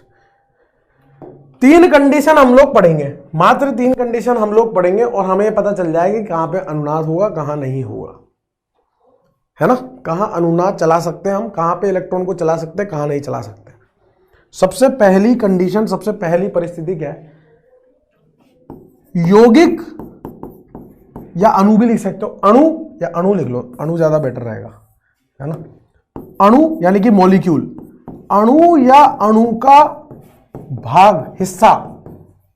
जरूरी नहीं है पूरे यौगिक में फैल के अनुनाद हो रहा हो, किसी एक जरा सी जगह पर भी अनुनाद हो सकता है, बाकी हो सकता है पूरे में ना हो। जैसे ज्यामिति समानता होता था ना, जरा से पोर्शन में हो गया, कहीं पे हो रहा है कहीं पे नहीं हो रहा, तो अपन बोलते तो थे हाँ जीआई हो सकता है। वैसे ही यौगिक या यौगिक का हिस्सा मतलब अणु या अणु का भाग, जहां अनुनाद संभव है, जहां अनुनाद संभव है, रेजोनेंस हो सकता है, वह समतलीय होना चाहिए। वो कैसा होना चाहिए, समतलीय होना चाहिए। और समतलीय होने के लिए क्या होता है भाई, जहां से जहां तक अनुनाद हो रहा है ना, वहां से वहां तक प्रत्येक परमाणु का संकरण sp2 या sp होना चाहिए, sp2 या sp संकरण होना चाहिए, तभी तो समतलीय होगा। sp2 या sp संकरण होना चाहिए, तभी तो जाके तुम्हारा क्या होगा, समतलीय होगा, प्लेनर होगा। समतलीय मतलब प्लेनर। दूसरी परिस्थिति क्या है, कलर चेंज कर देता हूं ताकि डिफरेंशिएट हो जाए ना। दूसरी परिस्थिति क्या है, अणु या अणु का हिस्सा जहां अनुनाद संभव है, अणु या अणु का हिस्सा जहां अनुनाद संभव है, उसमें जो पी कक्षक है वो समांतर होने चाहिए। कैसे होने चाहिए? पी कक्षक समांतर होने चाहिए। अणु या अणु का भाग जहां अनुनाद संभव है, जहां अनुनाद संभव है, वहां पी कक्षक समांतर होने चाहिए। समांतर मतलब पैरेलल होने चाहिए, समांतर होने चाहिए यानी कि पैरेलल होने चाहिए। इन पहली दो परिस्थितियों को हम दो यौगिक से चित कर लेते हैं। दो अणु लिख रहा हूं, दो यौगिक लिख रहा हूं, उससे इन दोनों बातों को हम चित कर लेंगे। बात समझ रहे हो? फटाफट छापो उसको, फटाफट छापो ना। क्या ये थ्योरी पढ़नी जरूरी है? क्या मैं बेवकूफ हूं जो हाथ से इतना लिख रहा हूं? अब पढ़नी जरूरी है भाई, कुछ भी पॉइंट उठ के आ जाएगा ना रो दोगे। मतलब आप ये देखो ना, मैंने आपको जब पीवाईक्यू कराए थे तो पॉइंट्स कैसे कैसे आते थे, वो बंद लंबाई, बंद कोण, संरूपण का जो क्वेश्चन था, तो मतलब आप सोचो ना कैसे कैसे क्वेश्चन आ जाते हैं सिंपल सिंपल से। थ्योरी नहीं लिखा हो तो फिर गायब हो जाती है ना वो चीजें। चलें आगे। दो यौगिक देखना, दो यौगिक दिखा रहा हूं। CH2 द्विबंध CH, CH द्विबंध CH2, और दूसरा यहां लिख रहा हूं CH2 द्विबंध C द्विबंध CH2। सबसे पहले तो आप मुझे इन दोनों का नाम और इन दोनों का संकरण लिख के बताओ, प्रत्येक कार्बन का, प्रत्येक कार्बन का संकरण और प्रत्येक दोनों का नाम लिख के बताओ। चलो फटाफट।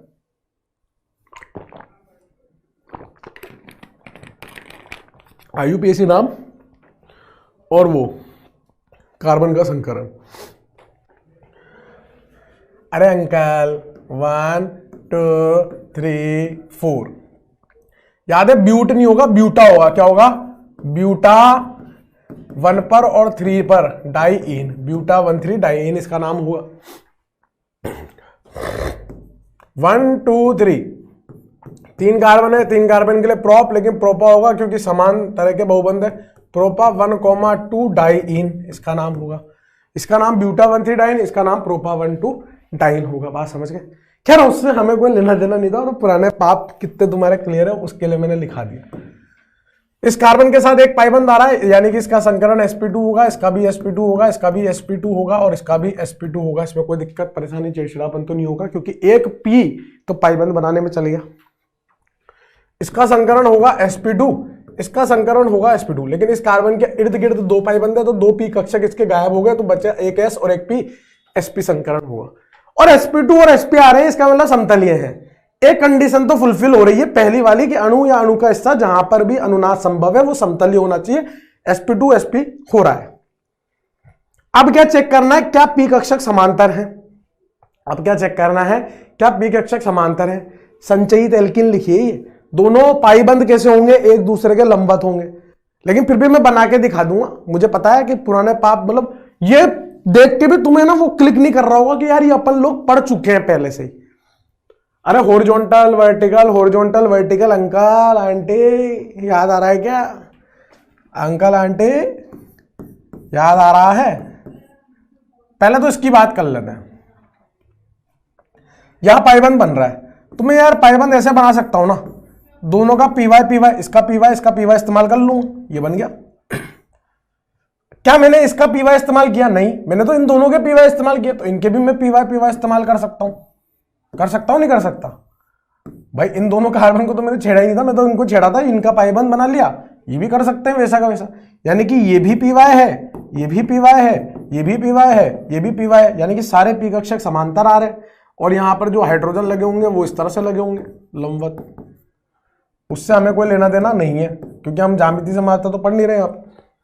सारे पी कक्षक समांतर हैं, समतलीय हैं, है ना। यहां पर अनुनाद संभव है, यहां अनुनाद संभव है। पी कक्षक समांतर आ रहे ना, पी कक्षक समांतर है, पैरेलल है, तो अनुनाद है। यहां बात करते हैं, इसको चौड़ में बना के देखते हैं। कार्बन कार्बन और ये कार्बन, मान लो इसका तो मैंने पी वाई इस्तेमाल कर लिया। कौन सा? पी वाई और पी वाई इस्तेमाल कर लिया। इस कार्बन को कोई समस्या नहीं थी, लेकिन इस कार्बन का पी वाई इस्तेमाल हो गया तो अगला कार्बन के साथ पाई बंद बनाएगा तो इसके साथ धोखा तो नहीं कर सकता, इसका पी वाई तो इस्तेमाल हो चुका है। या तो ये पी एक्स इस्तेमाल कर सकता है या पी जेड इस्तेमाल कर सकता है, सारे लंबवत होते हैं ना। आओ जरा इसका वो वाला इस्तेमाल करवा लेते हैं। कौन सा वाला? पी जेड वाला। ये पी जेड है और ये भी पी जेड है। यहां जो हाइड्रोजन होंगे ना वो तो इस तरह से होंगे, जाने कितनी दफे बता चुका हूं मैं ये बात। और यहां जो हाइड्रोजन होंगे वो बोर्ड के तल में होंगे, बोर्ड के तल में। ये दोनों पी कक्षक जो हैं एक दूसरे के क्या आ रहे हैं? लंबवत आ रहे हैं। क्या आ रहे हैं? लंबवत आ रहे हैं, परपेंडिकुलर आ रहे हैं। तो यहां पी कक्षक नहीं है ना, वो क्या नहीं है? क्या यहां पी कक्षक समांतर है? नहीं है। तो क्या यहां अनुनाद होगा? नहीं होगा ना अंकल। क्यों नहीं होगा? क्योंकि यहां पर समतलीय तो है लेकिन पी कक्षक समांतर नहीं, अनुनाद नहीं होगा। क्या दोनों बातें समझ में आई? क्या दोनों कंडीशन समझ में आई? क्या दोनों कंडीशन समझ में आई? क्या दोनों कंडीशन समझ में आ गई होगी? बात समझ में? अरे हम हिंदुस्तानी भाई, हमने 3 कलर इस्तेमाल किए ना, हरा, नारंगी और मतलब केसरिया और सफेद, है ना। तुम क्या हमको वो समझ रहे हो क्या? ये कहा हो गया भाई। थोड़ा इसको सही कर लेता हूँ मैं, वैसे तो हो ही जाएगा। लो भाई, आजकल थोड़ा सीख गया हूँ मैं चीज़ों को। ये लो, हल्के में ले रहे क्या भाई? हल्के में ले रहे क्या? मेरे को नहीं ना छाप लिया? क्या आप लोगों ने छाप लिया है? क्या छाप लिया होगा ना भाई? ठीक है। अब कंडीशन नंबर 3 की बात करते हैं, जो कि सबसे ज्यादा इंपॉर्टेंट कंडीशन है, सबसे ज्यादा इंपॉर्टेंट परिस्थिति है अनुनाद दर्शाने के लिए, अनुनाद होने के लिए, अनुनाद को चलाने के लिए।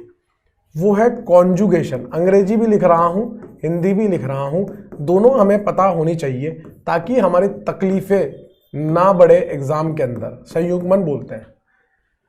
अणु या अणु का हिस्सा जहां से अनुनाद संभव है वो संयुग्मित होना चाहिए, यानी कि कॉन्जुगेटेड होना चाहिए। होता क्या है वो मैं अभी बता दूंगा, लेकिन संयुग्मित होना चाहिए जहां से जहां तक अनुनाद संभव है। क्या कह रहा हूं मैं? ये कह रहा हूं अणु या अणु का भाग जहां अनुनाद संभव है, अणु या अणु का भाग जहां अनुनाद संभव है, वह कैसा होना चाहिए? संयुग्मित होना चाहिए। संयुग्मित होना चाहिए। मेरे को पता है ना, तुम्हारे पुराने पाप तो क्लियर है नहीं। जब मैं संचयित एल्कीन पढ़ा रहा था तब मैंने तुमको एक संयुग्मित एल्कीन पढ़ाई थी, एक संचयित एल्कीन पढ़ाई थी, एक विलगित एल्कीन पढ़ाई थी। याद आ रही तुमको?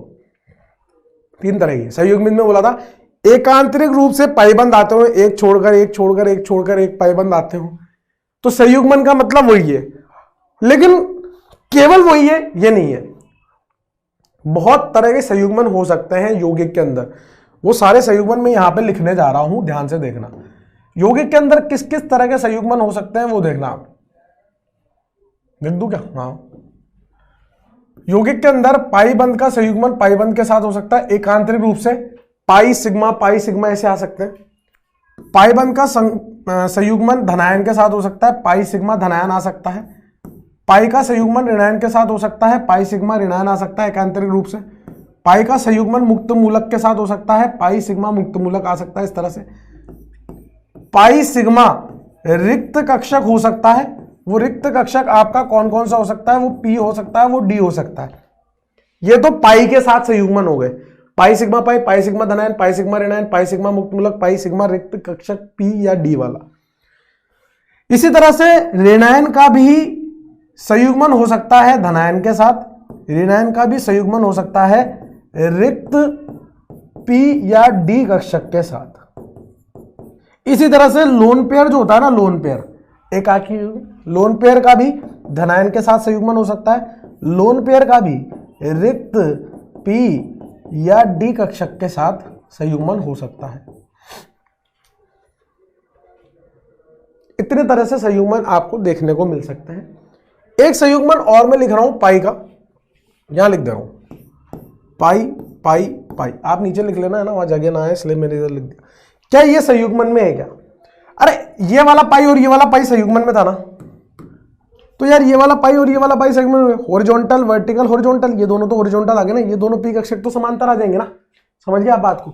तो ये दोनों पाईबंद जो है ये संयुग्मन में, कौन सा वाला, ये वाला, ये वाला बीच में पाया जाए, कोई लफड़ा नहीं है, कोई लफड़ा नहीं है। एकांतर रूप से पाईबंद होने जरूरी है, ये भी एक संयुग्मन है, ये सब संयुग्मन है, बात समझ में है, ये सारे संयुग्मन है, ये सब केस हमें पढ़ने हैं, इसमें अनुनाद चलाना सीखना है। और बहुत लल्लू है, बहुत लल्लू है ना, बहुत लॉजिकल है, बिल्कुल सिंपल सिंपल है।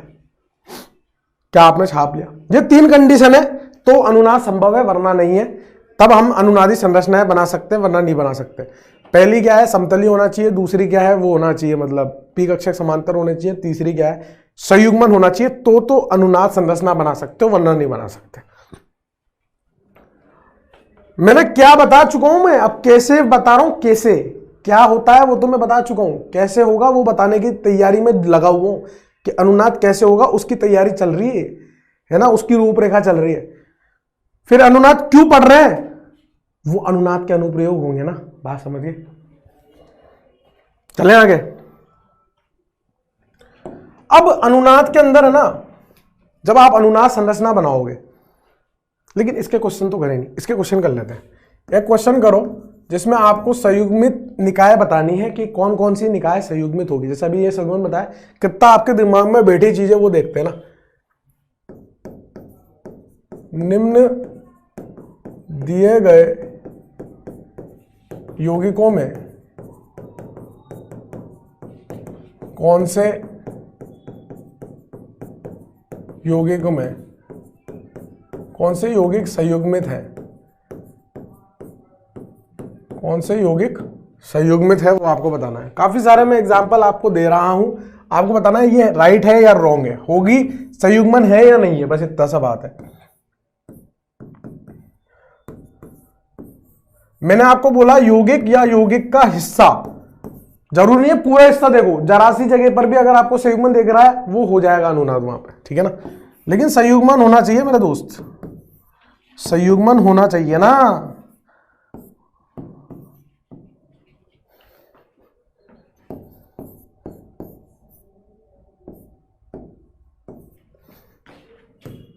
खेलो जल्दी से, खेलो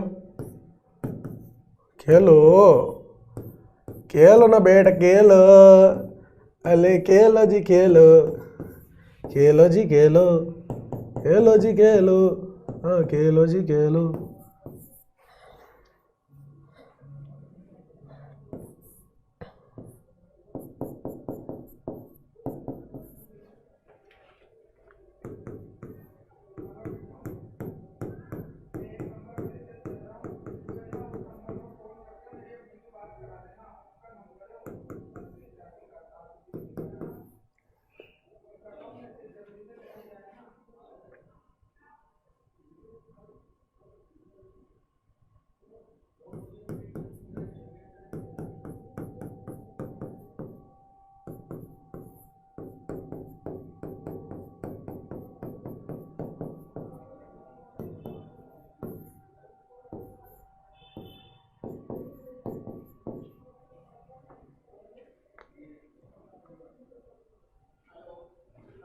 इसमें आपको बताना है कौन संयुग्मित है कौन असंयुग्मित है, राइट और रॉन्ग लगाना है। लगाओ, राइट और रॉन्ग लगाना है बस।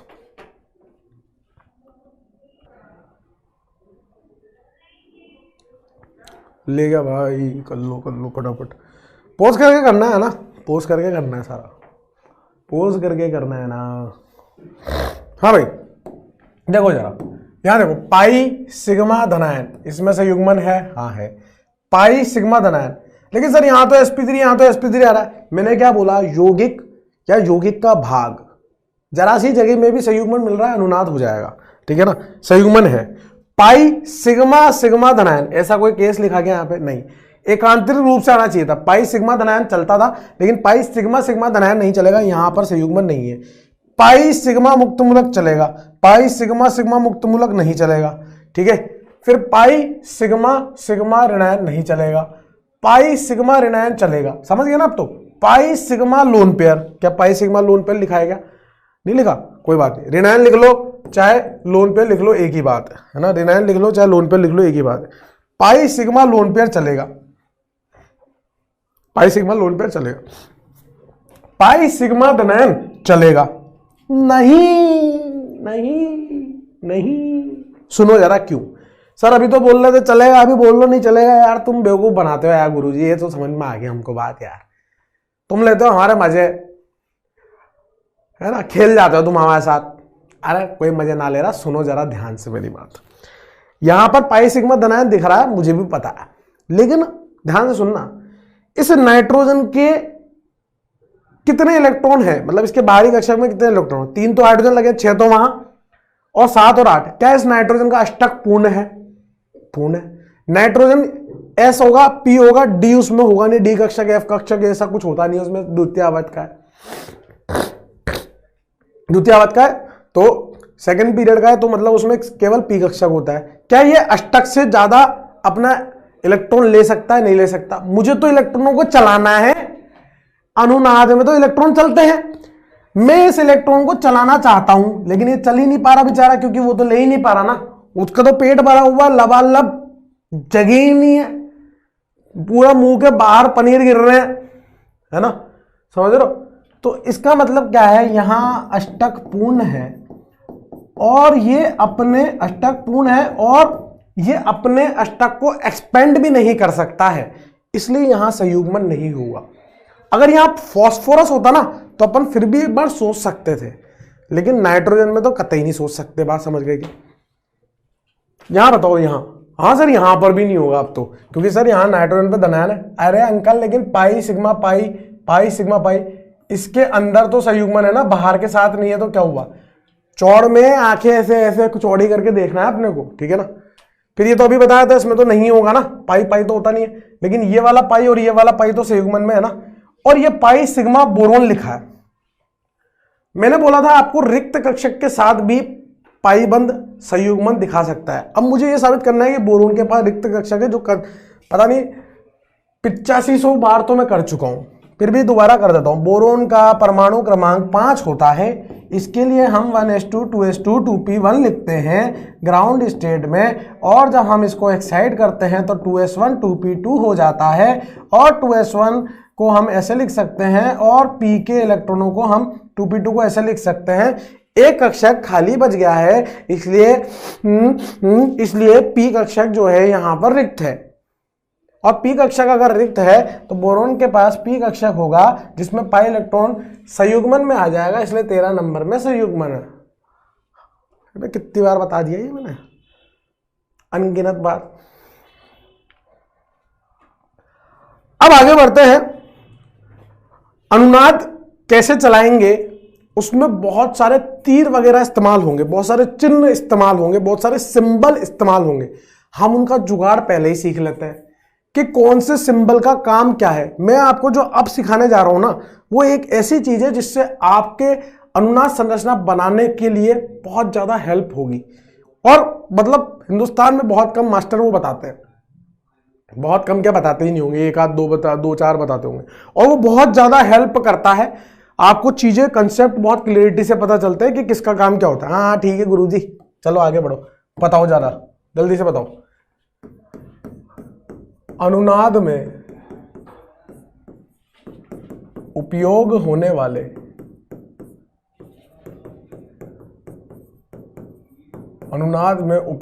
वाले चिन्ह, चिन्ह मतलब सिंबल, चिन्ह मतलब सिंबल, अनुनाद में कौन कौन से सिंबल इस्तेमाल होंगे, देखना जरा ध्यान से।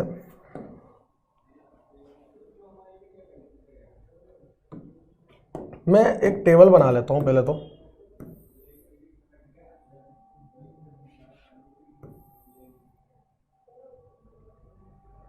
ठीक है, ध्यान से देखना।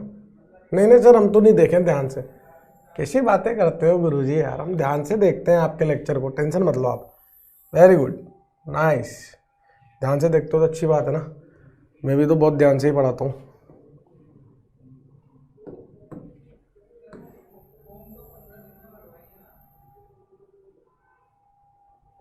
देखना जरा ध्यान से, है ना। अनुनाद में एक चिन्ह इस्तेमाल होता है बेटा, ऐसा ऐसा तीर इस्तेमाल होता है। बेटा किसको बोल लो, अरे मतलब भैया, अंकल, आंटी, है ना। तो ये ऐसा चिन्ह इस्तेमाल होता है। ये एक तीर है जिसका एक सिर है, इसको बोलते हैं सिर, इसको बोलते हैं पूंछ, इसको बोलते हैं सिर, इसको बोलते हैं पूंछ, हेड टेल।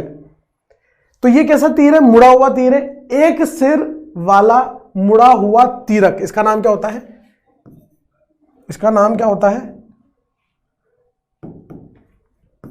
एक सिर वाला मुड़ा हुआ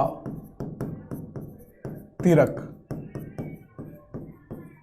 एक सिर वाला मुड़ा हुआ तीरक इसका नाम है।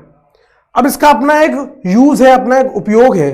ये किस लिए इस्तेमाल होता है माय डियर, ये इस्तेमाल होता है दो इलेक्ट्रॉनों को चलाने के लिए, दो इलेक्ट्रॉन के स्थानांतरण के लिए इस्तेमाल होता है। ये किस लिए इस्तेमाल होता है, जब हमें दो इलेक्ट्रॉन को चलाना होता है। कितने इलेक्ट्रॉन को, दो इलेक्ट्रॉन को, विस्मांश विखंडन करके। कैसे करके, विस्मांश विखंडन करके। एक तीर होता है ऐसा, आप जैसे मच्छी पकड़ते हैं ना, मच्छी पकड़ने जाते हैं लोग, है ना, तो उसमें आगे नुक्का होता है ऐसे, और मच्छी यूं फंस जाती है, यूं करके फंस जाती है मच्छी, और उसको उठा लेते हैं। तो ये इसका नाम है फिश हुक एरो। क्या नाम है इसका, फिश हुक एरो, मछली पकड़ने वाला तीर, है ना, फिश हुक एरो। ये किस लिए इस्तेमाल होता है, एक इलेक्ट्रॉन के स्थानांतरण के लिए। किस लिए इस्तेमाल होता है, एक इलेक्ट्रॉन के स्थानांतरण के लिए, एक इलेक्ट्रॉन के स्थानांतरण के लिए, समांश विखंडन द्वारा। कैसे, समांश विखंडन द्वारा। एक ऐसा तीर मिलेगा आपको, अनुनाद संरचना बनाएंगे ना जब अपन, एक ऐसा तीर मिलेगा। ऐसा तीर आपने बहुत देर से देख भी रहे होंगे कि यार ऐसे तीर तो बना रहा था यार ये बार बार। ये देखो यहां भी बनाया था, यहां भी बनाया था, हर जगह पे बनाता आ रहा हूं मैं ऐसा तीर, है ना। ऐसा तीर मैंने बहुत सारी जगह पे बनाया ना। इस तीर का मतलब क्या है, दो सिर है इसके। तो ये क्या है बेटा, दो सिर वाला तीरक। क्या है, दो सिर वाला तीरक है। कैसा है, दो सिर वाला तीरक, दो सिर वाला, दो हेड वाला एरो है। ये किस लिए इस्तेमाल होता है, दो अनुनाद संरचनाओं के बीच में इसको लगाया जाता है, दो अनुनाद संरचनाओं को सेपरेट करने के लिए, दो अनुनाद संरचनाओं के विभेदन करने के लिए। दो आरएस के अनुनाद संरचना के बीच में इसका इस्तेमाल किया जाता है। तो ये तीर आपको देखने को मिलेंगे, बस यही तीर आपको देखने को मिलेंगे। किसका किसका क्या रोल है वो मैंने आपको बता दिया, किसका किसका क्या रोल है वो मैंने आपको बता दिया, समझ गया। अब एक और चीज, अब मैं जो बताने जा रहा हूं वो बहुत ध्यान से सुनना मेरे दोस्त, बहुत ध्यान से सुनना, बहुत ध्यान से। ये जो तीर है इसमें होता है ये सिर और ये होता है पूंछ, यानी कि ये होता है हेड और ये होता है आपका टेल। जो आपका हेड होता है ना, जो आपका हेड होता है वो होता है न्यूनतम इलेक्ट्रॉन घनत्व, और ये होता है आपका उच्च इलेक्ट्रॉन घनत्व। उच्च इलेक्ट्रॉन घनत्व होता है, ये आपका उच्च इलेक्ट्रॉन घनत्व, वो आपका न्यूनतम इलेक्ट्रॉन घनत्व वाली बात होती है। मेरी बात सुनना, इलेक्ट्रॉनों को चलाना है, किसको चलाना है, इलेक्ट्रॉन को। आपके घर में पानी की टंकी लगी होगी, पानी की टंकी को अगर आपने नीचे रख दिया, जो आपका ग्राउंड फ्लोर होता है आपने उस पर रख दिया, और आप रहते हो दूसरे माले पे या पहले माले पे, ठीक है, तो उस केस में मेरे को यह बताओ, क्या नीचे से पानी ऊपर की तरफ जा सकता है क्या? जब पानी की टंकी नीचे रखी हो तो नीचे से पानी ऊपर की तरफ जा सकता है क्या? जा तो सकता है, मोटर वोटर चलानी पड़ेगी, ठीक है ना, तब जा सकता है नीचे से ऊपर। मतलब कुछ ना कुछ आपको एक्स्ट्रा एफर्ट देने पड़े, समझ रहे हो बात को। लेकिन अगर आपने पानी की टंकी ऊपर रख रखी है छत पे और आपको नीचे पानी को लाना है तो आप ला सकते हो। पानी की टंकी छत पे रखी है तो वहां दाब क्या है, वहां दबाव क्या है, वो दाब वहां ज्यादा है, और नीचे की तरफ दाब क्या है, दाब कम है। यानी कि उच्च दाब से न्यूनतम दाब की तरफ पानी का प्रवाह होता है, पानी का फ्लो होता है। उसी तरह से इलेक्ट्रॉन का फ्लो भी कैसे होगा, उच्च इलेक्ट्रॉन घनत्व से न्यूनतम इलेक्ट्रॉन घनत्व की तरफ होगा। हाई इलेक्ट्रॉन डेंसिटी से लो इलेक्ट्रॉन डेंसिटी की तरफ होगा। जहां इलेक्ट्रॉन की डेंसिटी ज्यादा होगी, जहां इलेक्ट्रॉन का घनत्व ज्यादा होगा, वहां से हम इलेक्ट्रॉन को उठाएंगे और कहां डालेंगे, जहां इलेक्ट्रॉन का घनत्व कम होगा वहां डालेंगे। मतलब उठाएंगे किससे, पूंछ से उठाएंगे, सिर पर डालेंगे, उच्च इलेक्ट्रॉन घनत्व से न्यूनतम इलेक्ट्रॉन घनत्व के द्वारा डालेंगे। ये छोटी सी बात थी, ठीक है। तो ये लिख लिया आप लोगों ने। अब मैंने क्या बोला कि उच्च इलेक्ट्रॉन घनत्व से इलेक्ट्रॉन को हमें न्यूनतम इलेक्ट्रॉन घनत्व की तरह, अबे जहां पैसा होगा वही तो देगा ना भाई।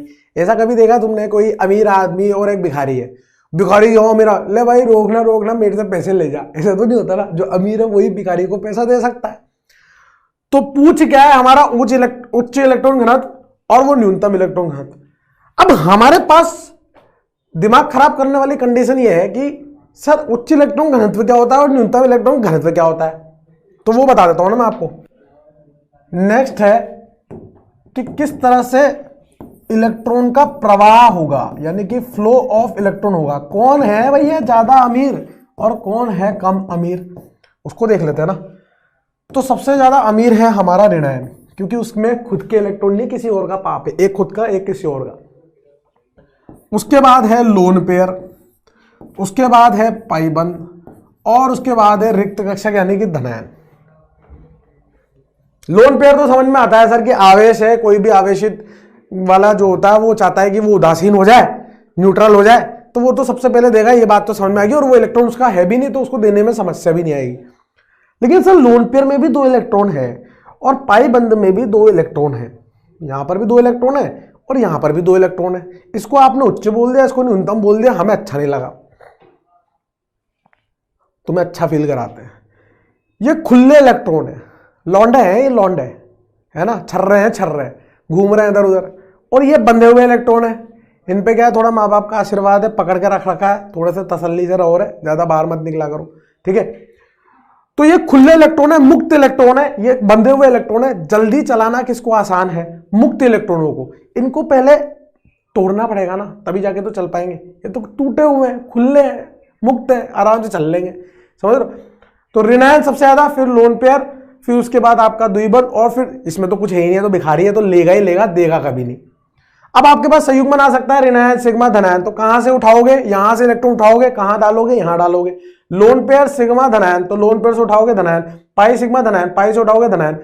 ऋणायन सिग्मा पाइबंध का संयुग्मन आ जाए तो ऋणायन से इलेक्ट्रॉन उठाओगे और पाइबंध की तरफ चलाओगे। लोन पेयर सिग्मा पाइबंध, लोन पेयर से उठाओगे पाइबंध की तरफ चलाओगे। इस तरह से आपके पास संयुग्मन आएंगे। उच्च इलेक्ट्रॉन घनत्व से न्यूनतम इलेक्ट्रॉन घनत्व की तरफ हमें चलना है। ये पूरा अच्छे से छाप लो, इसी से रेजोनेंस कैसे होगा उसकी बात चलेगी। रेजोनेंस के बहुत सारे केस हैं, हमें हर एक केस में विद एग्जांपल चीजों को समझना पड़ेगा, लेकिन सब में कॉन्सेप्ट ये लगेगा। तो पहले इसको छाप लो ना अच्छे से।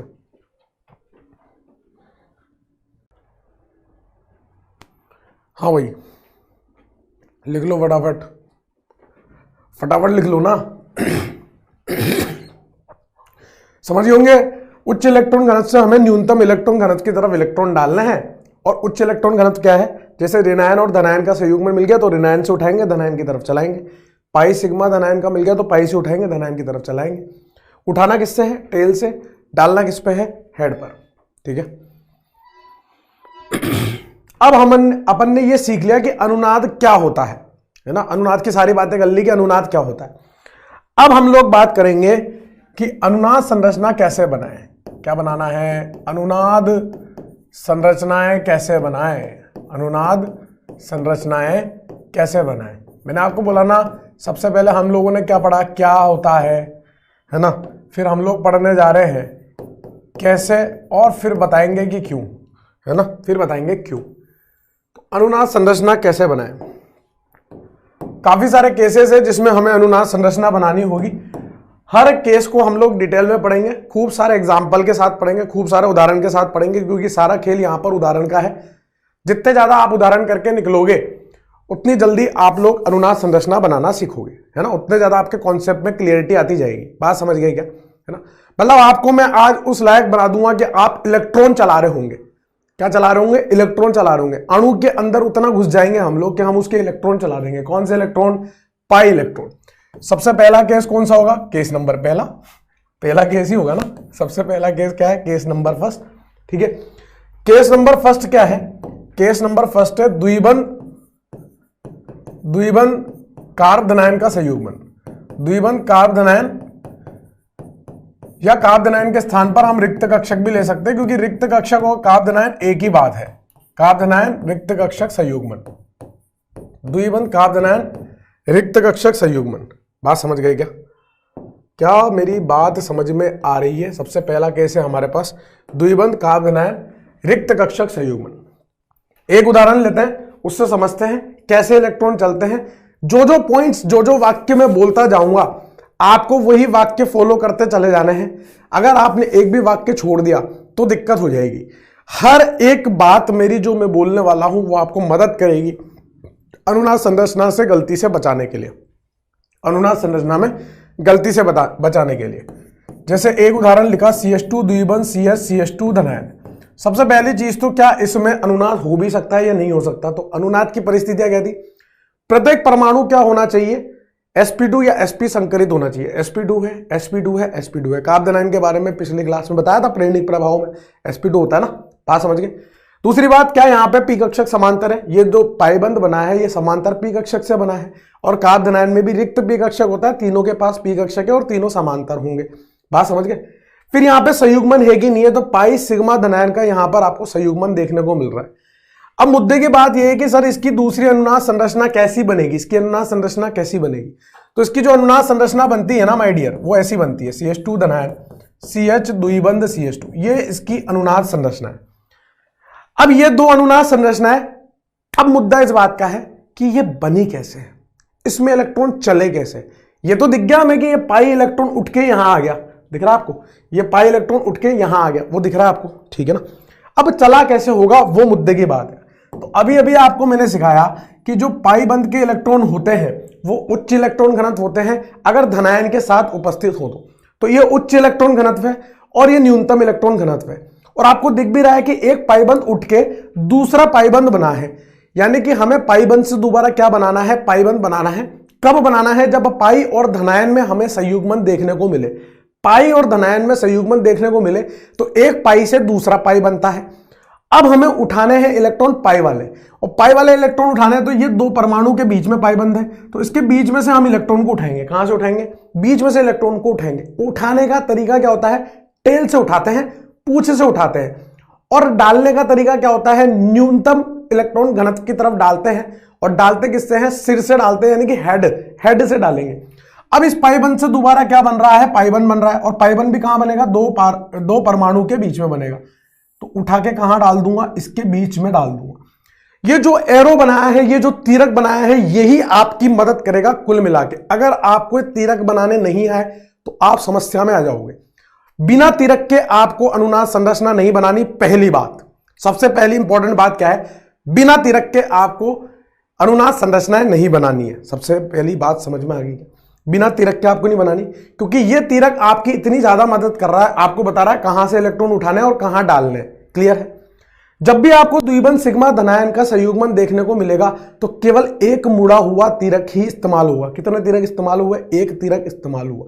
ठीक है। दूसरी बात, पहला तीरक बनाना है वो आपकी मदद कर रहा है, उच्च से न्यूनतम पर डालना। दूसरा तीरक बनाना है वो आपको बता रहा है कि यहां पे अनुनाद किस तरफ कैसे चलने वाला है। तीसरी इंपॉर्टेंट बात कि यहां से ये कैसे बना, यहां से ये कैसे बना। ये जो कार्बन का इलेक्ट्रॉन था, ये वाला कार्बन का इलेक्ट्रॉन था, ये वाला इस कार्बन का इलेक्ट्रॉन था, ये वाला इलेक्ट्रॉन तो इस कार्बन का था, ये वाला इलेक्ट्रॉन इस कार्बन का था। बात समझ रहे हो? मैंने कुछ नहीं किया, मैंने इस वाले कार्बन के इलेक्ट्रॉन को उठा के इस धनायन वाले कार्बन को दे दिया। इस कार्बन के इलेक्ट्रॉन को उठा के मैंने इस धनायन वाले कार्बन को दे दिया। और ये जो कार्बन का इलेक्ट्रॉन था, चाहे मैं इधर लिखूं, इसको क्या ही फर्क पड़ रहा है? अरे वो तो गोलाकार होता है ना, परमाणु तो गोलाकार होता है। इधर लिख लो, इधर लिख लो, इधर लिख लो, लो इधर लिख लो। समझ रहे हो? कहीं भी लिख लो ना। तो ये उठ के यहां चला गया और ये वाला हमने इसको दे दिया। तो कमी किस पे हुई? कमी हुई इस कार्बन पे। और जिस पे कमी होगी उस पे क्या आएगा? धनायन आएगा। जिस पे कमी हुई उस पे क्या आएगा? धनायन आएगा।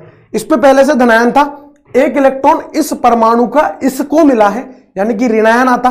किसी और का पाप आता है तो ऋणायन आता ना, तो प्लस और माइनस मिलके क्या हो जाएगा? 0 हो जाएगा। ये तो हुई आवेश वाली बात। यहां से कमी तो धनायन, यहां पर इलेक्ट्रॉन आया तो ऋणायन आता, प्लस और माइनस मिलके 0। अब मैं जो बात बोलने जा रहा हूं, तीसरी इंपॉर्टेंट बात, वो क्या है, हर एक अनुनाद संरचना में कुल आवेश संरक्षित होता है। ये बात मैंने बताई थी आपको, इसमें भी प्लस है उसमें भी प्लस है। जो पहले उदासीन था वो अब आवेश वाला हो जाएगा, जो आवेश वाला था वो उदासीन हो जाएगा। ये अनुनाद संरचना को चेक करने का तरीका है। ये पहले आवेश वाला था, ये कैसा हो गया, उदासीन हो गया। ये उदासीन वाला था, ये कैसा हो गया, आवेशित हो गया। ये पहले भी उदासीन था, अभी भी उदासीन है, इसको कोई फर्क नहीं पड़ रहा, इसके पास से ना कोई इलेक्ट्रॉन गया है ना कभी जाएगा। खेल किसका चल रहा है, इसका, पहले का और तीसरे का, पहले का और तीसरे का। जो पहले आवेश वाला था वो उदासीन हो गया, जो उदासीन था वो आवेश वाला हो गया। अबे जिसके पास से इलेक्ट्रॉन जाएंगे वो भिखारी हो जाएगा, और जिसके पास इलेक्ट्रॉन आएंगे वो अमीर हो जाएगा। इतनी सी बात है। अब ये समझ में आ गया कि एक मुड़ा हुआ तीरक इस्तेमाल करना है। ये समझ में आ गया कि पाई को उठा के दूसरा पाई बनाना है, एक पाई से, जहां पाई नहीं है वहां पाई बनाना है, जहां पाई था वहां से हटाना है, यहां से हटाना है, यहां बनाना है, यहां से हटाना है, यहां बनाना है ना। जहां पहले आवेश था वहां से हटा के दूसरी जगह बनाना है। ये बात समझ में आ गई। और मैंने आपको कॉन्सेप्चुअली भी समझा दिया, रटने का तरीका भी बता दिया। जहां नहीं है वहां बना दो, जहां है वहां हटा दो। अब आपको कैसे पता चला गुरुजी की इसकी दो ही अनुनाद संरचना बनेगी, और भी तो बन सकती थी।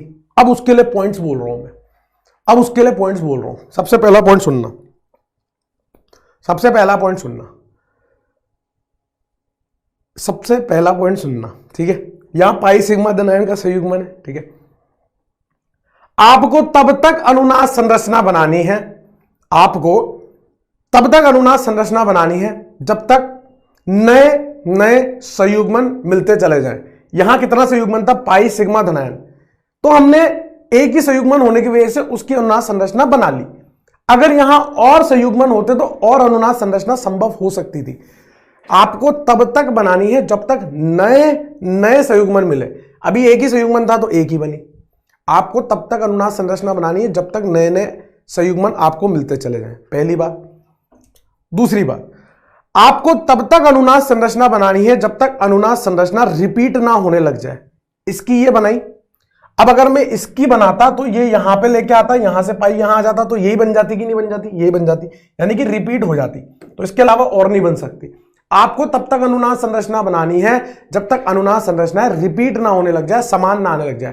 तब तक बनानी है जब तक नए नए संयुग्मन मिले, तब तक बनानी है जब तक रिपीट ना हो जाए। तीसरी सबसे इंपॉर्टेंट बात, एक बार आप जिस दिशा में चल गए उस दिशा में वापस लौट के मत आना।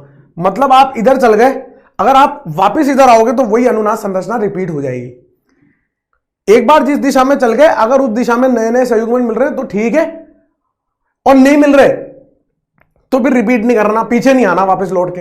अरे आगे निकल लिए, पीछे थोड़े ना आएंगे, पीछे मुड़ के नहीं देखते हम लोग। आगे निकल लिए, पीछे नहीं आएंगे, पीछे आएंगे तो वही चीज रिपीट हो जाएगी। बस इतनी सी बात है, बस इतनी सी बात है। क्या बोला, पाई को उठाना है एक मुड़े हुए तिरक से, जहां पाई नहीं है वहां डालना है। पहले से जो आवेशित था वो तो उदासीन हो जाएगा, जो उदासीन था वो आवेशित हो जाएगा। ये तो चेक करने के तरीके हो गए। तब तक बनानी है जब तक नए नए संयुग्मन मिलते जाए, तब तक बनानी है जब तक अनुनाद संरचना रिपीट ना हो जाए। एक बार जिस दिशा में चल गए लौट के नहीं आना। केवल एक मुड़ा हुआ तिरक ही इस्तेमाल होगा द्विबंध सिग्मा धनायन के केस में, एक संयुग्मन के केस में। सर हमें अनुनाद संरचना तो समझ में आ गई कि अनुनाद संरचना कैसी बनेगी। हमें यह भी बात समझ में आ रही है कि ये दोनों अनुनाद संरचना अलग अलग है, क्योंकि अगर मैं यहां 1 लिखता, यहां 2 लिखता और यहां 3 लिखता, और यहां 1 लिखता, यहां 2 लिखता और यहां 3 लिखता, और इसका फोटो खींचता और इसका फोटो खींचता, तो यहां 1 पे कोई आवेश नहीं है, यहां 1 पर आवेश है। यहां 1 2 के बीच में पाइए, यहां पे 2 3 के बीच में पाइए। पहले भी ये बात बता चुका हूं। मुद्दे की बात क्या है, वास्तविक संरचना के लिए तो हम ये पढ़ रहे हैं, तो अनुनाद संकर कैसे बनेगा वो सिखाओ ना। सबसे पहले आप ढांचा बना लो जिसमें कोई पाईबंद वाईबंद और कोई धनायन वनायन का लफड़ा ना हो। भाई ये आइटम तो हमेशा रहेंगे, CH2 CS CH2 ये तो हमेशा रहेगा, ठीक है। अब इन दोनों के योगदान से अनुनाद संकर हमारा बनता है, इन दोनों के योगदान से तो बनता है, इन दोनों के योगदान से हमारा अनुनाद संकर बनेगा। और ये दोनों अपने स्थाई के अनुसार योगदान करेंगे, ये दोनों अपने स्थाई के अनुसार योगदान करेंगे। अभी हमें नहीं पता चल रहा स्थाई क्या है, हमें तो पता है इन दोनों के योगदान से बनेगा। तो इस कार्बन के बीच में पाई बंध है, इस कार्बन के बीच में सिग्मा बंध है। कभी तो पाई कभी तो सिग्मा, यानी कि क्या होगा मेरे दोस्त, इन दोनों कार्बन परमाणुओं के बीच में, इन दोनों कार्बन परमाणु के बीच में कभी तो पाई कभी तो सिग्मा, यानी कि बीच का होगा। ये जो बीच का है ना तो ये पूर्ण रूप से पाई बंध है ना पूर्ण रूप से सिग्मा बंध है। सिग्मा और पाई के बीच का, इसलिए इसको बोलते हैं आंशिक द्विबंध। क्या बोलते हैं, आंशिक द्विबंध बोलते हैं। फिर कभी सिग्मा कभी पाई, यानी कि यहां पर भी क्या होगा, बीच का होगा इस तरह से। ये प्लस आवेश यहां पर है, यहां नहीं है, ये प्लस आवेश यहां पर है, यहां पर नहीं है, तो कभी नहीं है कभी है, इसलिए क्या लिख दूंगा, डेल्टा प्लस लिख दूंगा। कभी है कभी नहीं है, क्या लिख दूंगा, डेल्टा प्लस लिख दूंगा। आप देख लो, हर एक अनुनाद संरचना में कुल आवेश समान है और अनुनाद संकर में भी कुल आवेश उतना ही है जो अनुनाद संरचना में था। इन दोनों डेल्टा प्लस को जोड़ोगे तो 1 प्लस के बराबर निकल के आएगा। यह है आपका अनुनाद संकर। जय भोले। क्या है आपका, ये अनुनाद संकर है ना। एक और तरह से आप यहां पर अनुनाद संकर बना सकते हो। कैसे बना सकते हो, पहले तो ढांचा बना लो, इस तरह से ढांचा बना लो। ढांचा बना लिया, यहां पर आंशिक द्विबंध होंगे वो भी बना लिया, और यहां पर भी आंशिक द्विबंध होंगे वो भी बना लिया, उसमें भी कोई लफड़ा नहीं है। उसके बाद क्या होगा माय डियर, उसके बाद क्या होगा, आप ध्यान से देखोगे तो ये दोनों अनुनाद संरचना है तो एक जैसी। अरे ये 3 कार्बन है, 3 कार्बन है, एक द्विबंध सिग्मा, एक सिग्मा द्विबंध, एक पे प्लस एक पे प्लस, यही तो है, दोनों बिल्कुल सेम है। तो दोनों का योगदान कैसा होगा, बराबर बराबर होगा। दोनों का योगदान कैसा होगा, बराबर बराबर होगा। तो 1 प्लस को अगर 2 लोगों में बांटना है, 100 रुपए 2 लोगों में बांटने तो 50-50 आएंगे। तो यहां पर कितना आ जाएगा मेरे दोस्त, प्लस हाफ, आधा आधा प्लस बढ़ जाएगा, तभी तो कुल प्लस आएगा। ये तभी हो सकता है जब अनुनाद संरचना समान दिखती हो, समान दिखती हो, है ना। फोटो अलग है, फोटो अलग है, समझना बात को, लेकिन दिखने में तो समान है। अब मुद्दा ये बात का आता है कि सर इलेक्ट्रॉन चले क्यों। अरे मुद्दा इसी बात का तो आता है कि इलेक्ट्रॉन चले क्यों। तो अब वो देख लेते हैं ये इलेक्ट्रॉन क्यों चले, ठीक है ना। थोड़ा सा चौड़ में देख लेते हैं, फिर उदाहरण ही उदाहरण करने अपने को, क्योंकि सारा खेल तो माय डियर किसका है, उदाहरण का। सबसे पहले यहां पर एक पाइबंद बना हुआ है इस तरह से, और यहां पर एक रिक्त कक्षक है इस तरह से, ये रिक्त कक्षक है। और जो इसकी अगली अनुनाद संरचना है वहां पर क्या हो रहा है, वहां पाइबंद यहां पर है इस तरह से, और यहां पर क्या है, रिक्त कक्षक है इस तरह से। समझ गए आप बात को। अब यहां पर है इलेक्ट्रॉन घनत्व, पाइबंद के इलेक्ट्रॉन का घनत्व है, यहां पे इलेक्ट्रॉन मौजूद है, यहां पर इलेक्ट्रॉन का गुच्छा मौजूद है यहां पर। अरे भाई इलेक्ट्रॉन का क्या होगा, क्लाउडी तो होता है, इलेक्ट्रॉन का घनत्व भी तो होता है। ये भिखारी है, ये भिखारी क्या करेगा, इस इलेक्ट्रॉन को अपनी ओर आकर्षित करेगा। ले भाई यार थोड़ा सा मुझे दे देना भाई, यार थोड़ा सा मुझे दे देना, अपनी ओर आकर्षित करेगा। अगर ये इसको अपनी ओर आकर्षित कर रहा है तो उस केस में क्या होगा, यहां से जो इलेक्ट्रॉन है, इस पी कक्षक में जो इलेक्ट्रॉन है, वो इलेक्ट्रॉन उचक के कहां आ जाएंगे, इसके पास आ जाएंगे। क्योंकि अगर इसका इलेक्ट्रॉन उचक के गया तो उस केस में तीनों कार्बन पर एक एक इलेक्ट्रॉन आ जाएंगे, अयुग्मित बन जाएगा, मतलब वो अयुग्मित इलेक्ट्रॉन ज्यादा हो जाएंगे, और युग्मित अयुग्मित इलेक्ट्रॉन समान होने चाहिए। तो ये वाला इलेक्ट्रॉन इसके पास चल जाएगा, जिससे ये वाला पी कक्षक और ये वाला पी कक्षक पाइबंद बना लेगा। अभी युग्मित अयुग्मित बराबर है, तो कमी किस पे हुई, इस कार्बन पे होगी। फिर ये बोलेगा भाई मुझे देना है यार, उसको क्यों दे दिया, तो फिर ये इसको दे देगा, ऐसे चलता रहेगा, बनेगी तो ये 2 संरचना। तो यहां पर इस कार्बोनाइन को हम स्थायी प्रोवाइड कर सकते थे, स्थायी दे सकते थे। ये अपनी ओर इलेक्ट्रॉन को आकर्षित कर रहा है, ऐसा करने से इसकी कमी की पूर्ति हो रही है, इसलिए वो इलेक्ट्रॉन इसकी तरफ चले। और कैसे चले, पूर्ण रूप से चले। देखो मैंने स्थायी वर्ड का उपयोग किया है, मैं कतई नहीं कह रहा कि अनुनाद से यौगिक में स्थायी बढ़ता है, बढ़ भी सकता है घट भी सकता है, दोनों चीज हो सकती है, लेकिन फिलहाल तो बढ़ता हुआ नजर आ रहा है।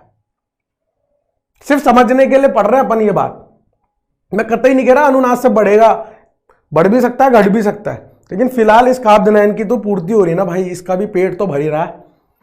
ऐसे नहीं तो ऐसे समझो, एक मजाक कर लेता हूं तुम्हारे साथ, आओ जरा, आओ जरा। तुमने वो मूवी देखी है कुछ कुछ होता है, देखी होगी ना, शाहरुख खान होता है, रानी मुखर्जी होती है, काजोल होती है। ये है हमारा शाहरुख खान लौंडा है, ये है हमारी रानी मुखर्जी, ये है हमारी काजोल, ठीक है।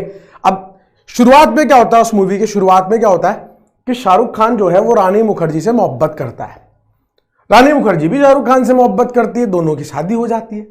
शुरुआत में दोनों की शादी हो जाती है, लेकिन मन ही मन एक तरफा मोहब्बत भी कहीं चल रही होती है। वो मोहब्बत कौन कर रही होती है, काजोल कर रही होती है शाहरुख खान से।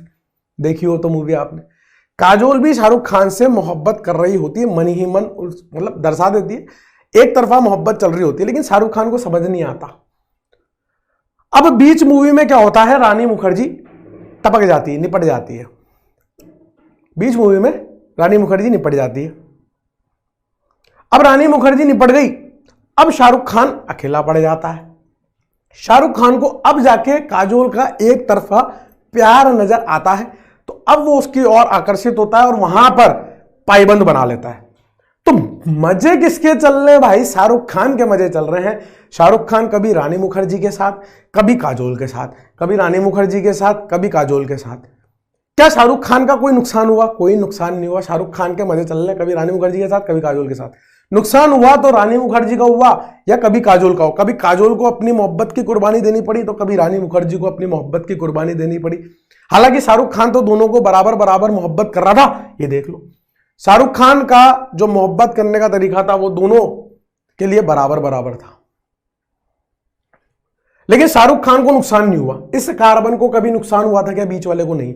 कमी या तो इस पे हुई, ये देखो, या फिर इस पे हुई।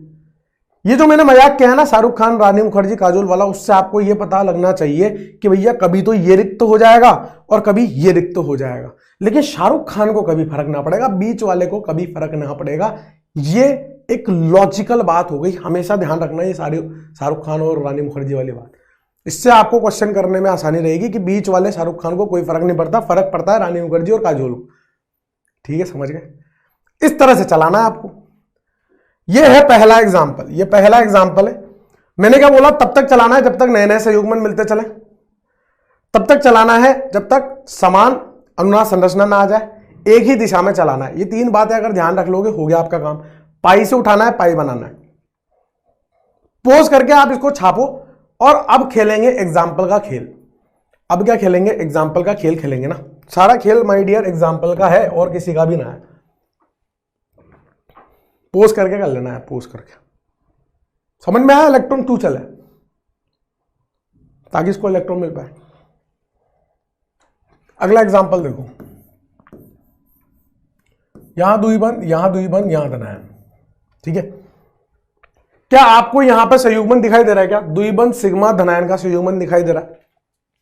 तो जो इसकी अगली अनुनाद संरचना होगी, क्या मैं बिना एरो बनाए इस्तेमाल कर सकता हूं? क्या मैं बिना एरो बनाए करूंगा? क्या नहीं करूंगा? मैं एरो के बिना काम ही नहीं करता। ये द्विबंध है, यहां से इलेक्ट्रॉन को उठाऊंगा और कहां डालूंगा? जहां नहीं है वहां डालूंगा। मुझे केवल इतने पार्ट पे फोकस करना है। मेरा मुद्दा इतने के लिए रहना चाहिए, उसका तो मुझे मतलब ही नहीं है। वो तो अभी संयुग्मन में मैं मान भी नहीं रहा। मेरे लिए तो द्विबंध सिग्मा धनायन का संयुग्मन अभी दिख रहा है, नजर आ रहा है। तो मैं कहां से इलेक्ट्रॉन उठाऊंगा? द्विबंध से इलेक्ट्रॉन उठाऊंगा तो बीच में से उठाऊंगा, और मुझे वापस द्विबंध बनाना है तो मैं कहां डालूंगा? यहां डालूंगा। अपने आप इलेक्ट्रॉन चल रहे हैं, देख लो आप। तो कौन सा इलेक्ट्रॉन जाएगा भाई? ये बीच वाला तो शाहरुख खान है, इसको तो फर्क ही ना पड़ रहा है, इधर लिख लो चाहे किधर लिख लो। ये वाला जो रानी मुखर्जी का इलेक्ट्रॉन था वो काजोल के पास चला जाएगा। बात समझ में आ गई क्या? क्या मेरी बात समझ में आ गई? तो ये पाइबंद तो यहां पर हमने छेड़ा ही नहीं, इसको तो छेड़ा ही नहीं।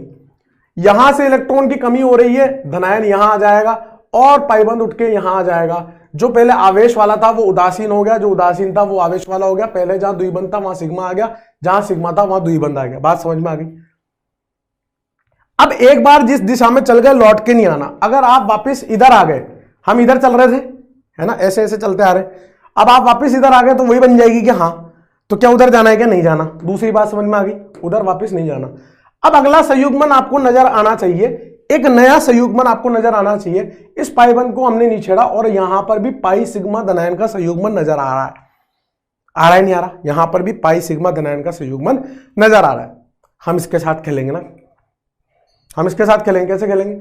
अब ये पाइबंध उठेगा और यहां पाइबंध बनेगा, तो जो अगली अनुनाद संरचना बनेगी ना मेरे दोस्त, वो कैसी बनेगी? इसको हमने छेड़ा नहीं, जो उदासीन था वो नहीं, जो आवेश वाला था वो उदासीन हो जाएगा। इलेक्ट्रॉन यहां से उठ के आया है यहां पर, तो ये आवेश वाला हो जाएगा। अब अगर मैंने वापस इधर चला दिया तो वापस वही बन जाएगी, यानी कि अब चीजें रिपीट होने लग जाएगी। तो मैं यहीं पे आइटम को रोक दूंगा, कोई मुझे नया संयुग्मन भी नहीं देखने को मिल रहा। तो इसकी कितनी अनुनाद संरचना मिलेगी? 3 मिलेगी। तब तक बनानी है जब तक नए संयुग्मन मिले, तब तक बनानी है जब तक चीजें रिपीट ना हो, एक ही दिशा में चलना है। मैं पहले यूं चला, फिर यूं चला, चल तो यूं ही रहा हूं, यूं यूं यूं चलता जा रहा हूं। मैं यूं चल के यूं नहीं आऊंगा, मैं चला, फिर पीछे वाले का देखा, वहां से संयुग्मन मिला, फिर चला। अब अनुनाद संकर कैसे बनाएंगे? पहले तो ढांचा बना लेते हैं, ये ढांचा बन गया। इन तीनों के योगदान से अनुनाद संकर बनेगा। कैसे बनेगा? कभी पाई, कभी पाई, कभी सिग्मा, यानी कि क्या होगा मेरे दोस्त? बीच का, है ना। फिर यहां देखो कभी सिग्मा कभी सिग्मा कभी पाए, यानी कि क्या होगा मेरे दोस्त, बीच का। फिर देखो कभी पाए कभी सिग्मा कभी पाए, क्या होगा, बीच का। फिर देखो कहा पूछ गई, यहां सिग्मा पाई पाई, यानी कि क्या होगा, बीच का। यानी कि सभी जगह पे आंशिक द्विबंध लक्षण आ जाएंगे, सभी जगह पे आंशिक द्विबंध आ जाएगा। अब धनायन कहां कहां पे, यहां पर है, यहां पर है, यहां पर है। एक धनायन तीनों लोगों में बटा हुआ है, यानी कि क्या होगा, यहां आंशिक धनायन, यहां आंशिक धनायन, यहां आंशिक धनायन।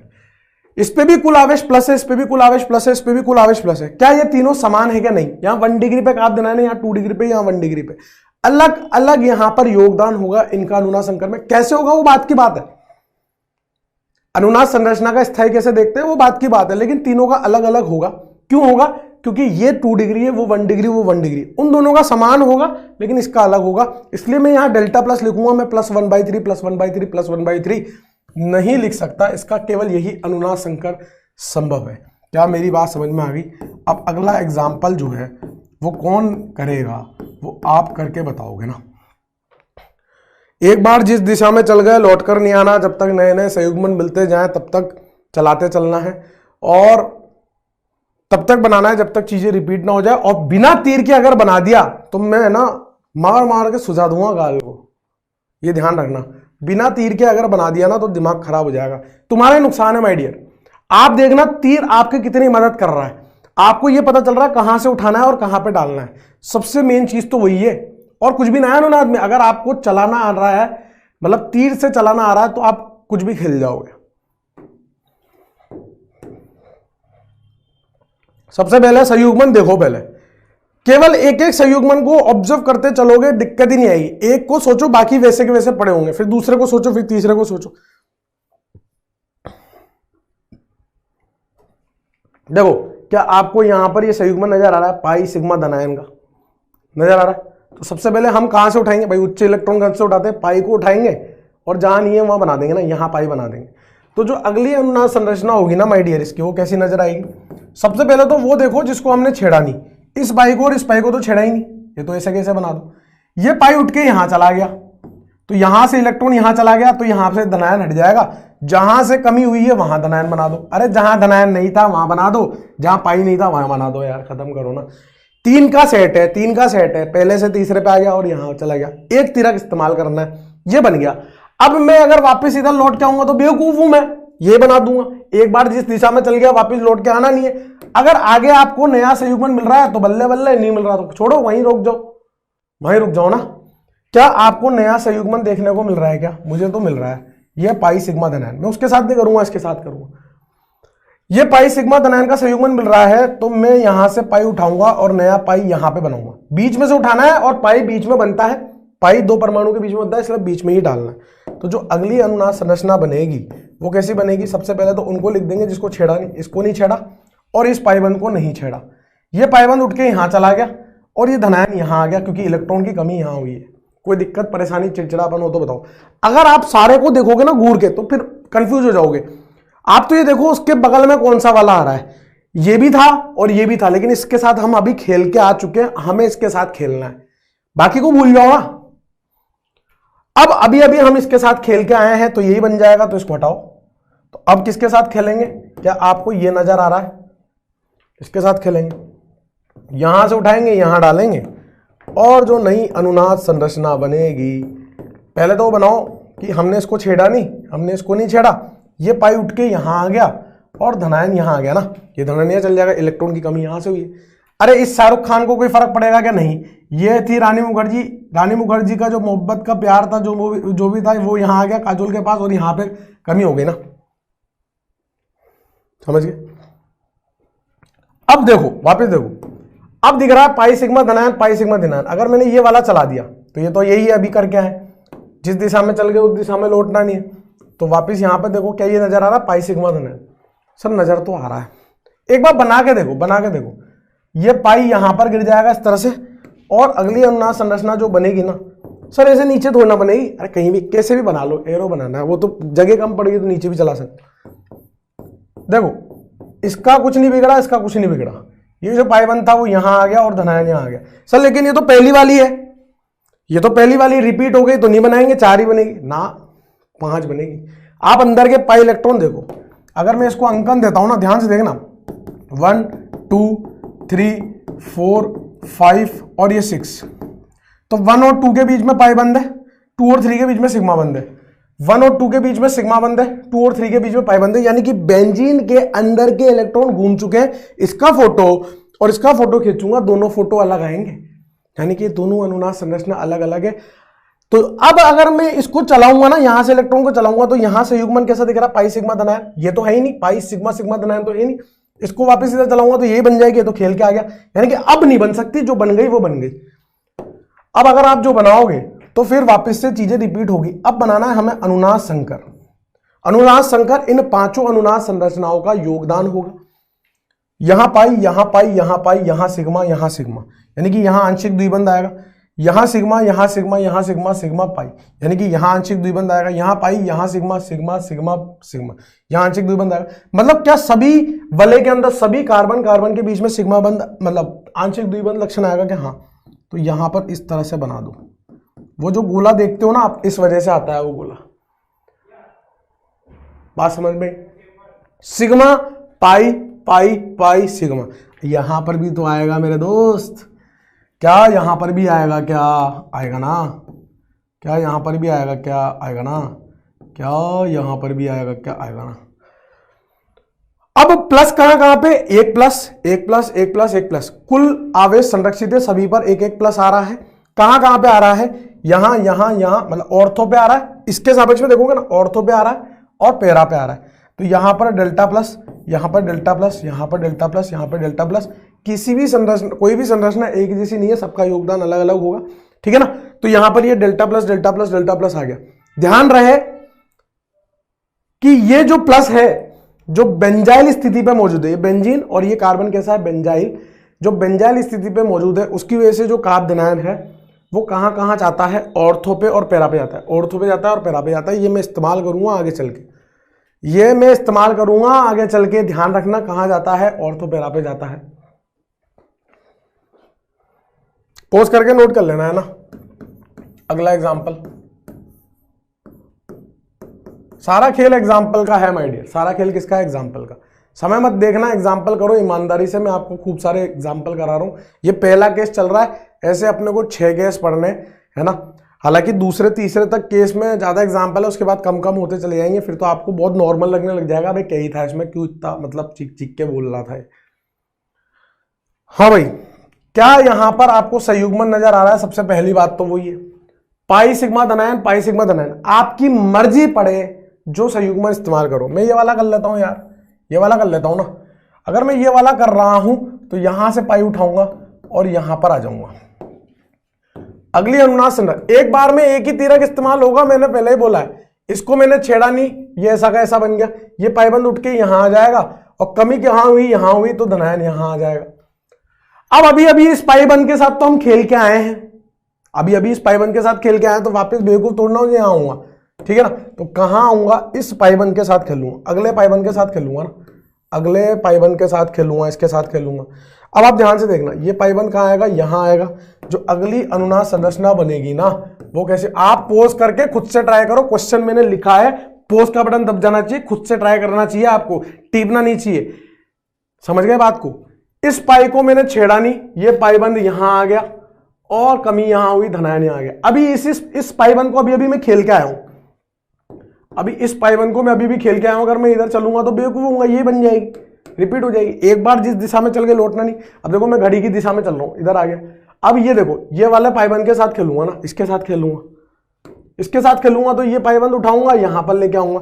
तब तक बनाऊंगा जब तक फोटो सेम ना आ जाए। अभी फोटो अलग है, फोटो अलग है, फोटो अलग है, तब तक बनाऊंगा जब तक फोटो सेम ना आ जाए। इसको मैंने छेड़ा नहीं, ये पाईबंद यहां आ गया, ये धनायन यहां आ गया।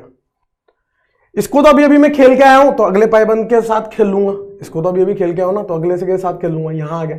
अरे वैसे भी एक ही दिशा में चल रहा हूं ना, ठीक है। तब तक बनाता चलूंगा जब तक चीजें सेम ना आ जाए, तब तक बनाता चलूंगा जब तक चीजें सेम ना आ जाए, है ना। ये वाला पाईबंद यहां आ जाएगा, यहां पे प्लस आ जाएगा, और इसको तो छेड़ा ही नहीं था अपन ने, इसको तो छेड़ा ही नहीं था।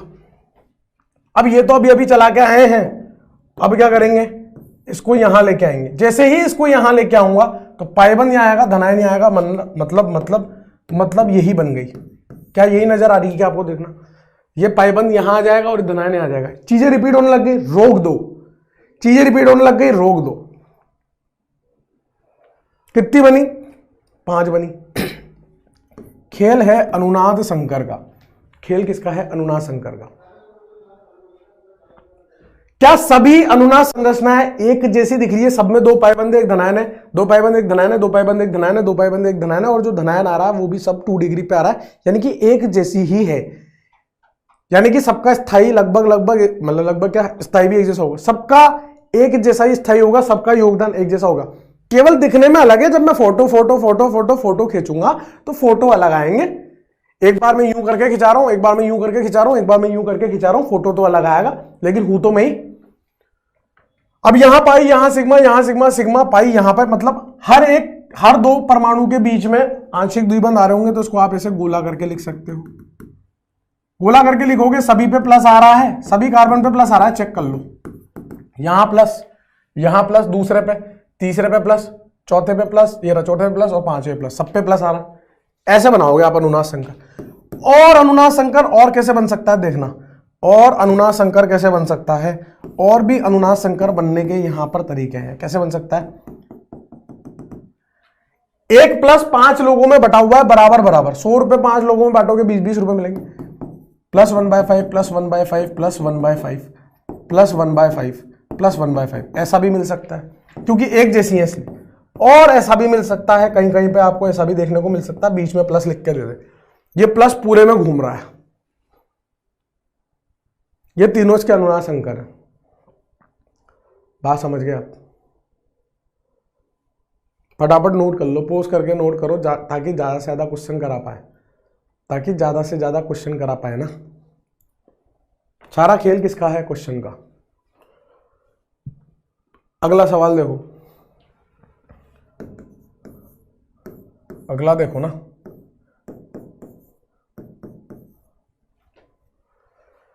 पाई सिग्मा धनायन का संयुग्मन देखने को मिल रहा है क्या?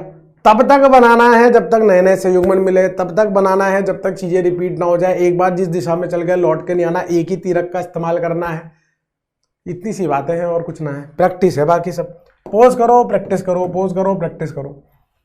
पाई सिग्मा धनायन, पाई को उठाया, यहां पे डाला, कोई भी अपनी दिशा पकड़ लो। इस पाई सिग्मा धनायन को भी ले सकता था, आपकी मर्जी, किसी को भी ले लो। अगली जो संरचना बनेगी वो कैसी बनेगी?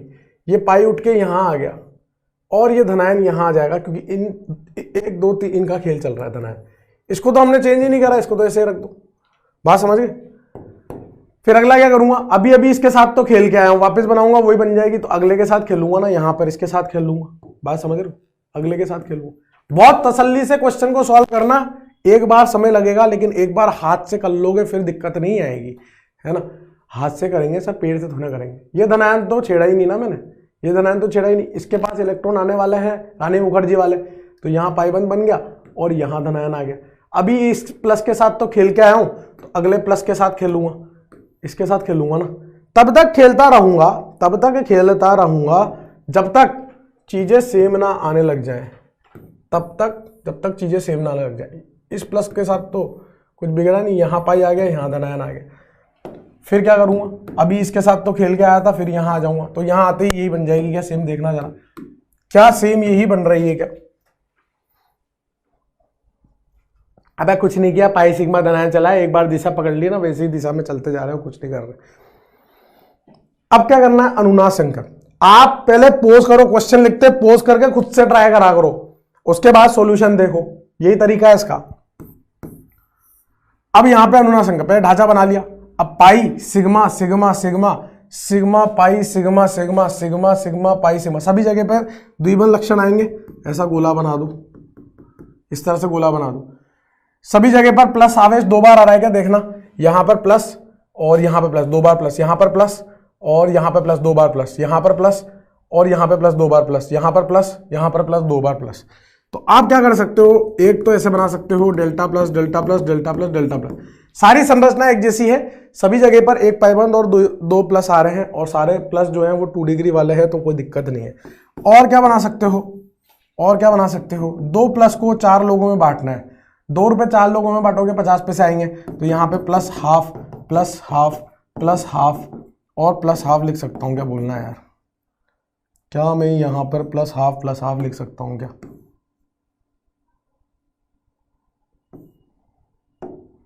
Plus half. और क्या बन सकता है, 2 प्लस 4 पूरी वलय में घूम रहे हैं, तो +2 लिख दो बीच में, +2 लिख दो ना, ऐसे लिख सकते हैं ना, बात समझ गए आप। एक और एग्जाम्पल करते हैं, सारा खेल एग्जाम्पल का है। ओ भाई ओ भाई ओ भाई, आई एम सॉरी भाई ओ भाई, अगला एग्जाम्पल चोट हो जाती है भी तो तुम्हारे मजे हो जाते हैं, ये वाला,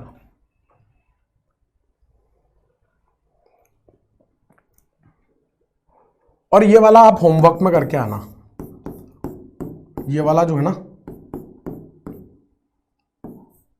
इसको होमवर्क में करके लाना, इसके कितने बनेंगे ये अगली क्लास में डिस्कस करेंगे अपन, है ना, ये होमवर्क करके लाना।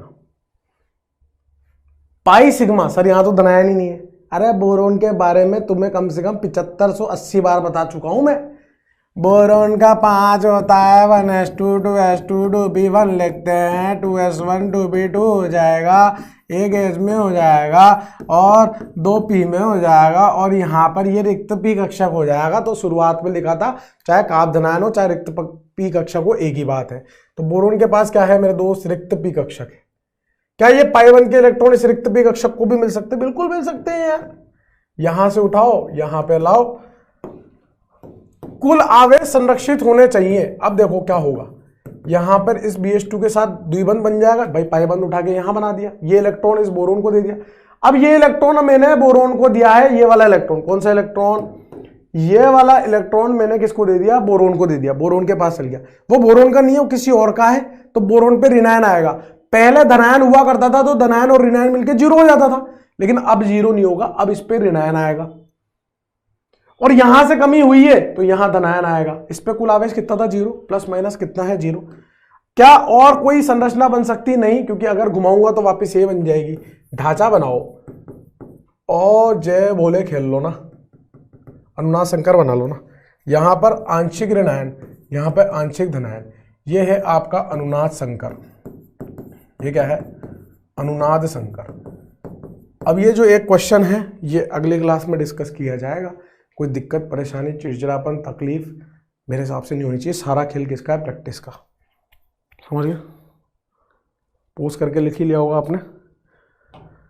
तो आज के लिए बस इतना ही है, ठीक है।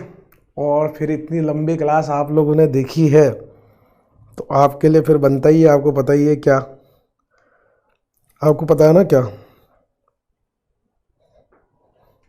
सुनना जरा ध्यान से। जिस तरह का महीना चल रहा है उसके हिसाब से थोड़ा सुना देते हैं, है ना, सुनना जरा ध्यान से। महीना पता ही है तुम्हें कौन सा चल रहा है। जब किस्मत में ही नहीं पापा की परी तो किस बात की 14 फरवरी।